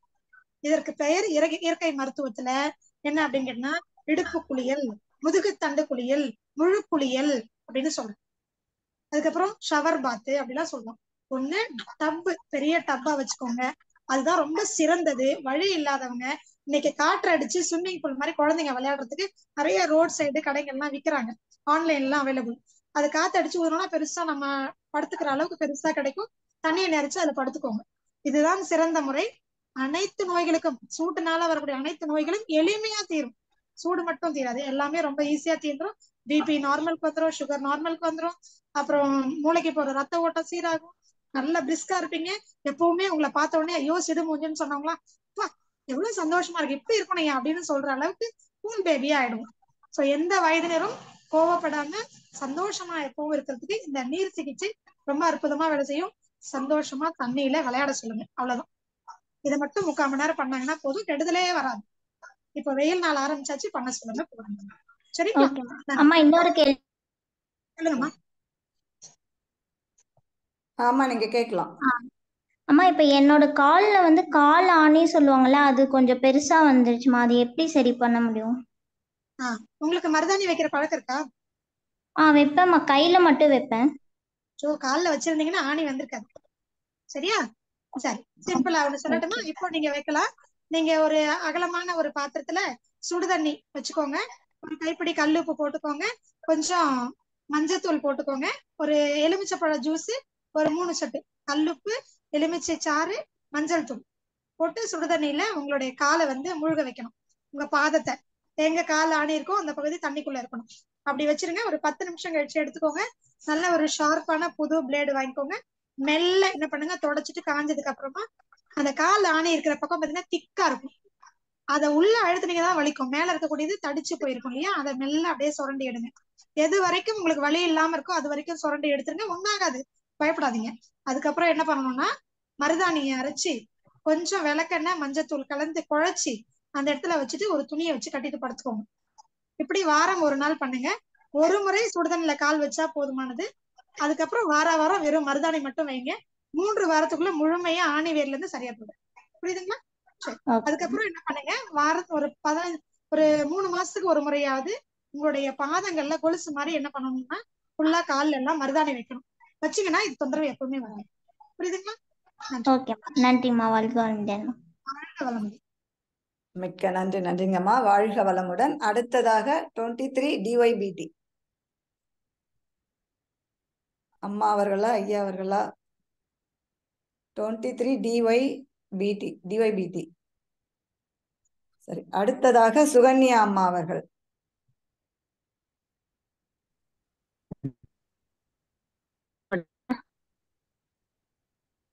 அம்மா வாழ்க வளமுடன். வாழ்க வளமுடன். அம்மா சொல்லுங்க. அம்மா கேக்குதாம்மா நான் பேசுறது? நீங்க பேசுறது கேக்குதுமா, சொல்லுங்க. கேளுங்க. அம்மா அம்மா உங்களோட வாய்ஸ் கொஞ்சம் பிரேக் ஆகுது. உங்க வாய்ஸ் கொஞ்சம் பிரேக் ஆகுது. அம்மா கேக்குதா? கேக்குது, சொல்லுங்க. அம்மா இப்ப கேக்குதாம்மா? கேக்குதுமா, அம்மா சொல்லுங்க. நான் இப்ப மாசமா இருக்குமே 8 month ஆச்சு. சரிங்கம்மா. இப்ப 8 month ஆச்சு, எனக்கு பிரெக்னெண்டா இருக்கேன். ஆனா இப்ப எனக்கு கால்ல பித்த வெடிப்பா இருக்குமா, என்ன பண்ணலாமா? இப்பதான் சொன்னோம், ஒருத்தருக்கு மருதாணி வைக்க சொல்லி வைங்க, சரியா போயிடும். ஆனா அதுக்கு முன்னாடி சுத்தம் பண்ணணும். கொஞ்சம் அகலமான பாத்திரத்துல தண்ணி வச்சுட்டு கல் உப்பு போட்டு எலுமிச்சை ஜூஸ் பிழிஞ்சு மஞ்சத்தூள் வச்சுட்டு ஒரு 10 நிமிஷம் உங்களுடைய பாதம் முழுகிற மாதிரி வைக்கணும். அவ்வளவுதான். வச்சு சுத்தம் பண்ணிட்டு நீங்க மருதாணி வைங்க, சரியா போயிடும். ஓகேம்மா. ஓகே, வாழ்க வளமுடன்மா. ஓகே, மிக்க நன்றி. நன்றிங்கம்மா. வாழ்க வளமுடன். அம்மா உங்களுக்கு எவ்வளவு நேரம் எடுத்துக்கலாங்கம்மா? இன்னும் 4-5 பேர் இருக்காங்க. தாராளமா. சொல்லுங்க. ஓகேங்கம்மா. அடுத்ததாக கீதா அம்மா அவர்கள். வாழ்க வளமுடன் அம்மா. வாழ்க வளமுடன். சொல்லுங்க.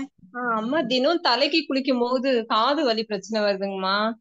இஎன்டி டாக்டர்கிட்ட போனா வந்து தினம் தலைக்கு குளிக்காதீங்க, வாரத்துக்கு ஒரு 2 முறை அது மாதிரி மட்டும் குளிச்சுக்கங்க அப்படின்னு சொல்றாங்க. இப்ப தினம் தலைக்கு குட்டி அமைதியா கத்தக்கூடாது, அமைதியா தினம் இப்ப தலைக்கு குளிக்கலாமா அம்மா? அம்மா தலைக்கு குளிக்கலாங்க.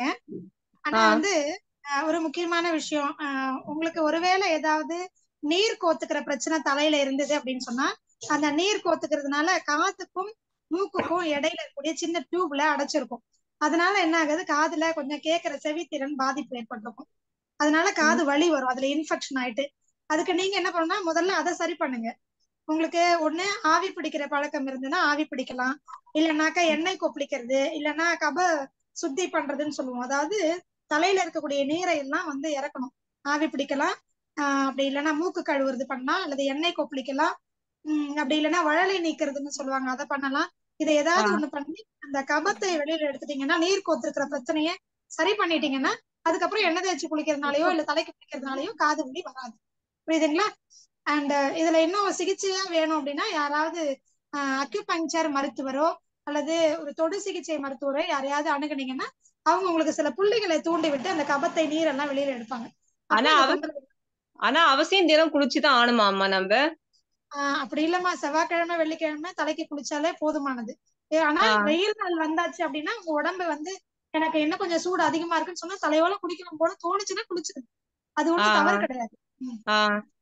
சரிங்கம்மா. அதுதான் தொடர்ந்து குளிக்கும் போது காது வலி வருது. இது ரொம்ப நாளா எனக்கு கேட்கணும்னே டவுட் எனக்கு, அதனாலதான்மா கேட்டேன் நானு. ஆயில் கோத்துக்கிற பிரச்சனை இல்ல, அந்த மாதிரி பிரச்சனை எனக்கு எதுவும் இல்ல, நீர் கோத்துற பிரச்சனை கூட. ஆனா வந்து டாக்டர் செக் பண்ணப்ப பிரச்சனை எதுவும் இல்லைங்க, நீங்க தலை குளிக்காதீங்க, ஈரத்தால கூட வரலாம் அப்படின்னு அவங்க சொன்னாங்க. ஈரத்தால வருதுனாலும் அப்ப தண்ணி உள்ளக்குள்ள ஈரப்பதம் இருக்குன்னு தானே அர்த்தம். அப்ப அதுக்கு நம்ம என்ன பண்ணணும்னா, முடிஞ்ச வரைக்கும் அது என்னன்னா நீங்க சொல்ற மாதிரி அம்மா, அது என்னன்னா நீங்க சொல்ற மாதிரி நான் 3:30-4க்கே ஏந்துருவோம்மா. இப்ப வந்து யோகா மெடிடேஷன்லாம் இறைசாய மாத்துல தொடர்ந்து பண்ணிட்டு இருக்கிறதுனால நான் 3:30-4 மணிக்கு அது மாதிரி ஏந்துருவோம். அப்ப நம்ம தலை குளிக்கிறோங்களா, குளிச்சுட்டு விளக்கு ஏத்திட்டு இப்ப வந்து மெடிடேஷன்ல உட்காருவோம். அதுக்கப்புறம் பயிற்சி தொடர்ந்து இருக்கும். 7:15 நம்ம தலை காய வைக்கிறதுக்கு டைமே இருக்காது. அந்த கேப்ல நம்ம வந்து பேண்ட் போட்டுட்டு அப்படியேதான் நம்ம எல்லாமே செஞ்சுட்டு இருப்போங்களா. அது ஒரு ரீசன். இல்ல, ஆமா, தப்பு நமக்கே தெரியுது. அவ்வளவுதான். பிரச்சனையும் தெரியும், தேர்வும் தெரியும். ஃபாலோ பண்றது யார் ஃபாலோ பண்ணணும், நீங்க தான் பண்ணணும். கொஞ்சம் முயற்சி பண்ணுங்க, சரியா? ஆமாங்கம்மா, ட்ரை கொஞ்சம் பண்றேம்மா. கவனத்துல வச்சுக்கோங்க. நன்றி நன்றி. நன்றிங்கம்மா. மிக்க நன்றி. நன்றிங்கம்மா. வாழ்க வளமுடன். நமக்கு 8:15 ஆக போகுது. அன்பர்கள் சுருக்கமா கேளுங்க. கேட்ட கேள்வியே மறுபடியும் கேட்காதீங்க. அம்மா அவங்க 2 முறை சொல்ற மாதிரி இருக்குது, குளிக்கிறது பாதம் இதெல்லாம். அதனால நீங்க எல்லாம் கவனிச்சுட்டு தான் இருக்கிறீங்க. மறுபடியும் கேட்டதே கேட்க வேண்டாம். அன்பர்களுக்கு தாழ்வான வேண்டுகோள். அடுத்ததாக 23 DYBT அவர்கள். அதற்கு அடுத்ததாக போகோ M2 அவர்கள். அம்மா வாழ்க வளமுடன்மா. வாழ்க வளமுடன். சொல்லுங்க. அம்மா எனக்கு தூக்கமே வர மாட்டேங்குதுங்கம்மா. வயசு வந்து 56 ஆகுதுமா. மன அழுத்தம் இருக்குன்னு சொல்லிட்டு இமிடப் கான்வெக்லன் அப்படின்ட்டு ஒரு டேப்லெட் சாப்பிட்டுக்கிட்டு இருக்கேம்மா. யோகாவில் இருக்கிறேன். பட் ஆனா என்னால அந்த டேப்லெட்டை நிறுத்திட்டேன்னா சுத்தமா ஒண்ணுமே பண்ண முடிய மாட்டேங்குது. சுறுசுறுப்பாலாம் இயங்கவே முடிய மாட்டேங்குது. அது போட்டாலும் அப்படியே கேதியாவே இருக்குமா. இதுக்கு ஏதாவது ஒரு வழி சொல்லுங்கம்மா. வாழ்க வளமுடன்மா. அம்மா வணக்கம். உங்களுக்கு வந்து உறக்கம் வரணும் அப்படின்னு சொன்னா உடல் உழைப்பு இருக்கணும். நீங்க ஏதாவது வேலைகள் செய்யறீங்க அப்படின்னா அன்னைக்கு போட்டா அடிச்சு போட்ட மாதிரி தூக்கம் வரும் இல்லையா? எந்த வேலையும் செய்யாத இன்னைக்கு தூக்கம் வராது இல்லைங்களா? அது மட்டும் இல்ல, அந்த தூக்கத்துக்கு முன்னாடி சாப்பிடுற நேரம் ஒரு 2-3 மணி நேரம் முன்னாடி நீங்க எளிமையா செரிக்கக்கூடிய உணவா சாப்பிட்டுருக்கணும். அது மட்டும் இல்லாம நீங்க சூழ்நிலையும் அந்த மாதிரி அமைக்கணும். பக்கத்து ரூம்ல டிவி ஓடுது, இல்லைன்னா யாரோ மொபைல் பாக்குறாங்க, இல்ல லேப்டாப்ல வேலை செய்யறாங்க அப்படின்னு சொன்னா நமக்கு தூக்கம் வராது. ஒண்ணு இது வெளிப்புற இடைஞ்சல்கள். இன்னொன்னு நமக்குள்ளவே சில இடைஞ்சல்கள் இருக்கும். என்னன்னா காலையில இருந்து சாயங்காலம் வரைக்கும் என்னெல்லாம் நடந்துச்சோ அதெல்லாம் நம்ம மைண்டுக்குள்ள நம்ம படுக்கும் போதுதான் உள்ளுக்குள்ள வரும். அப்பதான் என்ன பண்ணணும் அப்படின்னு இதெல்லாம் மனசுக்குள்ள வரும்போது நமக்கு தூக்கம்ங்கிறது கொஞ்சம் தள்ளி போகும். இதுக்கு ரொம்ப எளிமையான வழிமா என்ன பண்ணணும்னா, முதல்ல என்ன பண்ணுங்க, பெட் எல்லாம் விரிச்சு போட்டு படுக்கிறதுக்கு முன்னாடி என்ன பண்ணுங்க, அதே பெட்ல அப்படியே கொஞ்சம் சாஞ்சு உட்கார்ந்துக்கோங்க. நல்லா சப்பலாங்கால் போட்டோ இல்லைன்னா காலை நீட்டி போட்டோ கொஞ்ச நேரம் உட்கார்ந்துட்டே தூங்குங்க. புரியுதுங்களா? இப்படி உட்கார்ந்துட்டு தூங்கும் போது வயிற்றுல செரிமானம் முழுசா நடக்கிறதும் சீக்கிரம் நடந்துரும். உங்க மனசுக்குள்ள பதிவாயிருக்கிற விஷயங்கள், காலையில இருந்து நைட்டு வரைக்கும் பதிவாயிருக்கிற விஷயங்கள் எல்லாம் கொஞ்சம் கொஞ்சமா என்ன ஆயிடும், சீக்கிரமா என்ன ஆயிடும், எல்லாம் வெளியேறி போயிடும். அப்போ உங்களுக்கு என்ன ஆகும்னா, எண்ணங்கள் வந்து அதிகமானது கம்மியாயிட்டு எல்லாமே தீர்ந்து போயிட்டு ஒரு ஸ்டேஜ்ல என்ன வரும், அப்படியே தள்ளும். அப்படியே ஒரு 2-3 தடவை தள்ளினதுக்கு அப்புறமா உங்களையும் மீறி தள்ளுற அளவுக்கு வரும்போது அப்படியே படுத்து தூங்குங்க. இது எளிமையான விஷயம். புரியுதுங்களா? அது மட்டும் இல்லாம கொஞ்சம் முடிஞ்ச வரைக்கும் சாயங்கால நேரத்துல தூங்குறதுக்கு முன்னாடி கொஞ்சம் நடைப்பயிற்சி பண்ணுங்க. அப்போ நல்ல வெளியில போய் நடைப்பயிற்சி பண்ணணும். வீட்டுக்குள்ள நடைப்பயிற்சி பண்ணக்கூடாது. சுத்தமான காத்து, புரியுதுங்களா? நல்ல வெட்ட வெளியில நீங்க நடக்கும் போது நிறைய உங்களுக்கு எண்ணங்கள் எல்லாம் வெளியேறி வேஸ்ட் எல்லாம் வெளியில போயிடும். தேவையில்லாத எண்ணங்கள் என்ன ஆகும், வெட்ட வெளியில நடைப்பயிற்சி பண்றதனுடைய அறிவியல் பூர்வமான உண்மை இதுதான். வெட்ட வெளியில நீங்க எவ்வளவுக்கு எவ்வளவு இருக்கிறீங்களோ உங்களுக்கு அந்த அளவுக்கு தேவையற்ற எண்ணங்கள் வெளியேறி போயிடும். அப்ப என்ன ஆயிடும், உங்களுக்குள்ள குழப்பமோ அல்லது வருத்தமோ கஷ்டமோ தேவையில்லாத தொந்தரவுகளோ இல்லாம போய் படுத்தீங்கன்னா நல்ல தூக்கம் வரும். நல்ல சுத்தமான காத்து, நல்ல மரங்கள் நிறைந்த பகுதியில நீங்க நடக்கும் போது நல்ல பிராணசக்தியை உள்ள எடுப்பீங்க. உங்களுக்கு ஆட்டோமேட்டிக்கா பிராணசக்தி மூளைக்கு போச்சுன்னா உங்களுக்கு என்ன ஆகும் அப்படின்னு சொன்னா தேவையான அளவுக்கு போகும். அப்ப என்ன ஆகும், உடல் உறுப்புகள் எல்லாம் எடுத்துக்கிட்டு உங்களுக்கு தூக்கத்தையும் நல்லா நிம்மதியா கொடுக்கும். புரியுதுங்களா? சுத்தமான பிராணசக்தியை நீங்க உள்ள எடுக்கணும். இதெல்லாம் ஃபாலோ பண்ணுங்க, போதும்.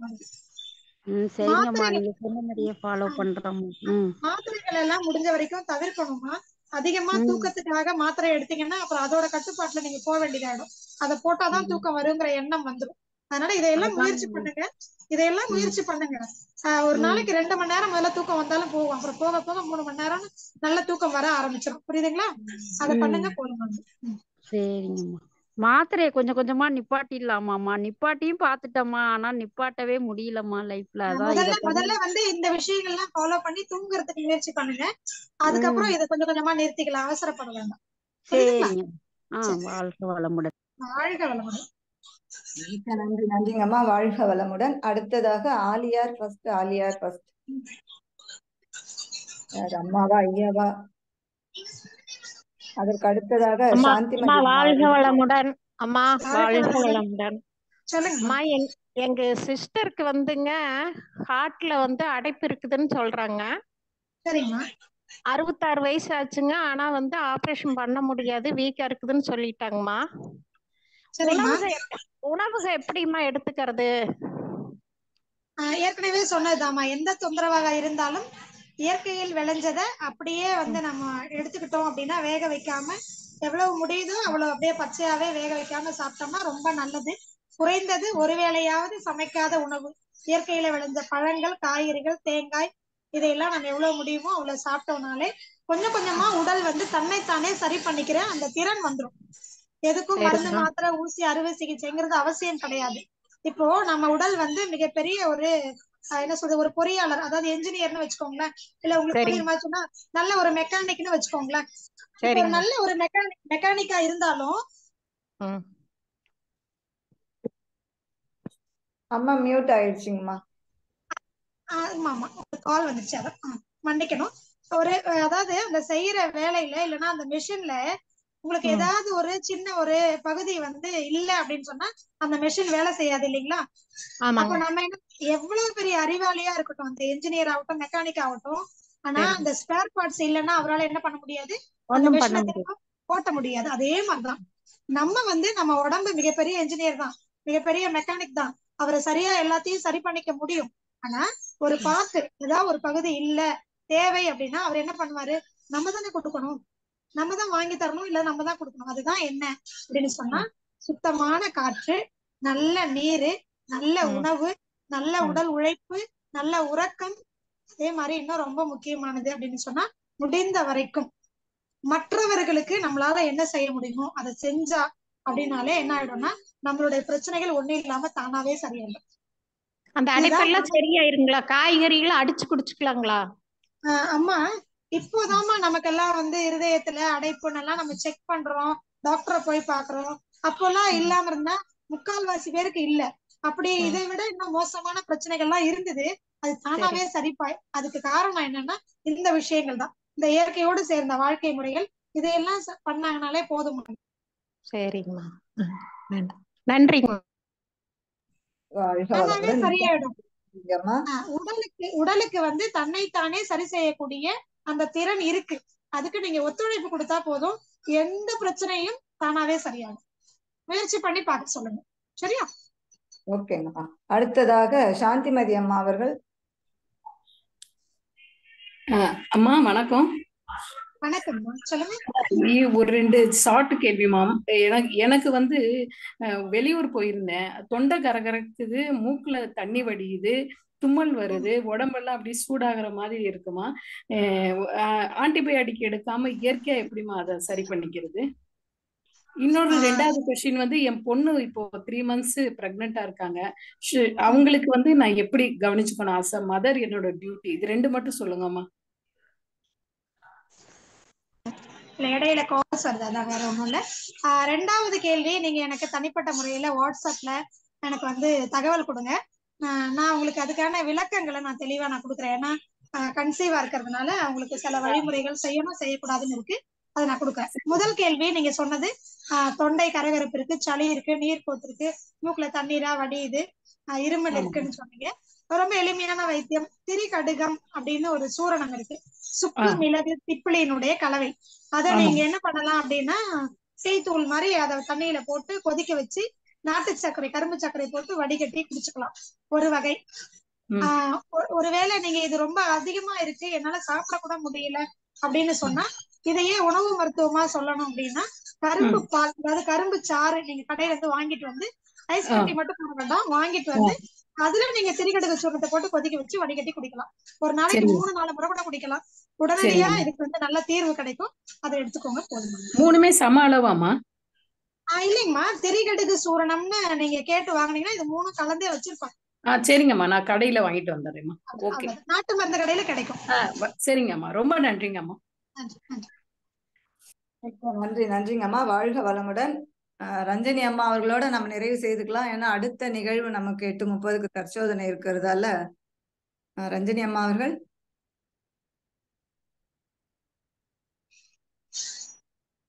அம்மா வாழ்க வளமுடன். வாழ்க வளமுடன், சொல்லுங்கம்மா.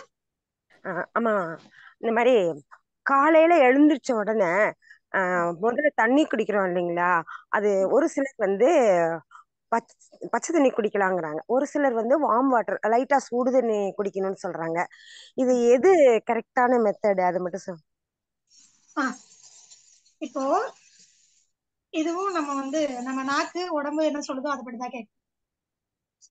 எது நல்லது கெட்டதுன்னா வந்து நம்ம தீர்மானிக்கிற விஷயம் இந்த விஷயம் கிடையாது. இப்போ நல்ல வெயில் நாள், ராத்திரியே தூங்கும்போது நல்லா வேர்த்து கொட்டி இருக்கும், எந்திரிச்ச உடனே சுடு தண்ணி குடிப்பீங்களா? நம்ம உடம்பு கேட்குமா? ஹீட் ஆயிரும் உடம்பு. புரியுதுங்களா? அதாவது நம்ம உடம்பே அதை ஏத்துக்காது. நமக்கு நல்லா சில்லுன்னு, இப்போ நல்ல வெயில்ல போயிட்டு வரீங்க, வெளியில போயிட்டு வரும்போது நமக்கு ஏதாவது சில்லுன்னு ஒரு மண்பானை தண்ணி கொடுத்தா அப்பா அமிர்தமா இருக்குமா இல்லையா? நல்லா சுட சுட சீரக தண்ணியே கொண்டு வந்து கொடுத்தாலும் இல்ல காஃபி டீ கேக்குறோமா நம்ம இல்லைங்களா? அது மாதிரி நீங்க குளிர் நாளா இருக்கும்போது உங்களுக்கு காலையில எழுந்த உடனே கொஞ்சம் வெது வெதுப்பா தண்ணி குடிச்சா நல்லா இருக்கும் போல இருந்தா அப்படி சுடு தண்ணி குடிங்க. புரியுதுங்களா? எனக்கு வந்து மழை வெயில் நாளா இருக்கு, எனக்கு சில்லுன்னு நல்லா மண்பானை தண்ணி குடிக்கணும் போல இருக்குன்னா மண்பானை தண்ணி குடிங்க. உங்க உடல் எதை கேக்குதோ எதை ஏத்துக்குதோ அதை எடுத்துக்கோங்க. பொதுவான விதிகளை நீங்க வந்து எடுத்துக்க வேண்டாம்னு சொல்றேன். உங்க உடல் என்ன தீர்மானிக்குதோ அதை நீங்க பண்ணுங்கன்னு நான் சொல்றேன். இன்னொரு கொஸ்டின், காலையில முழங்கால் வலி இருக்குதா? முடியுது. காலையில எழுந்திருக்கும் போது இருக்குது காலம், அதுக்கு என்ன பண்றது? ஆயிடுச்சு. முழங்கால் வலி இருக்குங்களா? நீங்க ஒண்ணு பண்ணுங்க, உங்களுடைய தகவலை நீங்க வந்து எனக்கு வாட்ஸ்அப்ல கொடுத்துருங்க. ஏன்னா முழங்கால் வலி அப்படிங்கிறது கர்ப்பப்பையோடும் சிறுநீரகத்தோடும் சம்பந்தப்பட்டது. சோ இது வந்து ஒரு அறிகுறி தான் தவிர இது நோய் கிடையாது. அப்ப உள்ள வேற ஏதோ பாதிப்பு இருக்கு, அதனால வருது. அதை நான் உங்களுக்கு வெளிப்படை நான் உங்களுக்கு இன்னும் கொஞ்சம் விரிவா நான் சொல்லி தரேன். எனக்கு வாட்ஸ்அப்ல தகவல் கொடுங்க. சரிங்களா? நம்பர் இருக்குதாங்க? நம்பர் உங்களுக்கு குழுவுல தருவாங்க, உங்களுடைய இதுலயே இருக்கும். அம்மா நம்ம இதுல குரூப்ல போட்டுடலாமா? அம்மா கிட்ட, கனகாம்மா கிட்ட வாங்கி நம்ம நம்பர் இது பண்ண சொல்றோம். மத்த எல்லா அன்பர்களுமே அம்மா கிட்ட நீங்க நேரடியா கேள்வி கேட்டுக்கலாம். நம்பர் நம்ம இது பண்ணிடுறோம். அம்மா வேணும். ஒரு சிறு தகவல் எல்லாருக்கும், தயவு செய்து தொலைபேசியில தொடர்பு கொண்டு எடுக்க முடியலன்னு வருத்தப்பட வேண்டாம். எல்லாருமே அவங்கவுங்க வாட்ஸ்அப்ல எனக்கு வாய்ஸ் மெசேஜா கொடுத்தீங்கன்னா ரொம்ப எனக்கு உபயோகமா இருக்கும். எனக்கு நான் கொஞ்சம் ஏதாவது வேலையா இருந்தா கூட நான் பார்த்துட்டு உங்களுக்கு நான் திருப்பி அதுக்கான தகவலை ரெக்கார்ட் பண்ணி நான் திருப்பி வாய்ஸ் மெசேஜா கொடுக்கும்போது உங்களுக்கு பயனுள்ளதா இருக்கும். எப்ப வேணா திரும்ப திரும்ப போட்டு கேட்டுக்க முடியும். அதனால இந்த ஒரு தகவலை மட்டும் நீங்க மனசுல வச்சுக்கோங்க. நன்றி. ஓகேங்கம்மா, மிக்க நன்றி. அம்மாவுக்கு நீங்க வாட்ஸ்அப் மட்டும் பண்ணுங்க, அம்மாவே உங்களுக்கு வந்து நேரம் பார்த்துட்டு ரிப்ளை பண்ணுவாங்க. தொந்தரவு பண்ண வேண்டாம் யாரும் கால் பண்ணி. சரி, அம்மாவை நம்ம மீண்டும் ஒருமுறை வாழ்த்தி நம்ம நிகழ்ச்சி நிறைவு செய்து அடுத்த நிகழ்வுக்குள் செல்லலாம். இயற்கை வாழ்வியல் திருமதி அகிலா அம்மா அவர்கள் இதுவரை நமக்கு கிட்டத்தட்ட 6:30 மணிக்கு 6:45 இணைஞ்சாங்க. இப்ப மணி 8 ஆக போகுது. சிறப்பாக நமக்கு நிறைய கேள்விகளுக்கு விளக்கம் கொடுத்தாங்க. அம்மா அவர்களை மீண்டும் ஒருமுறை வாழ்த்துவோம். அம்மா திருமதி அகிலா அம்மா அவர்கள் வாழ்க வளமுடன்.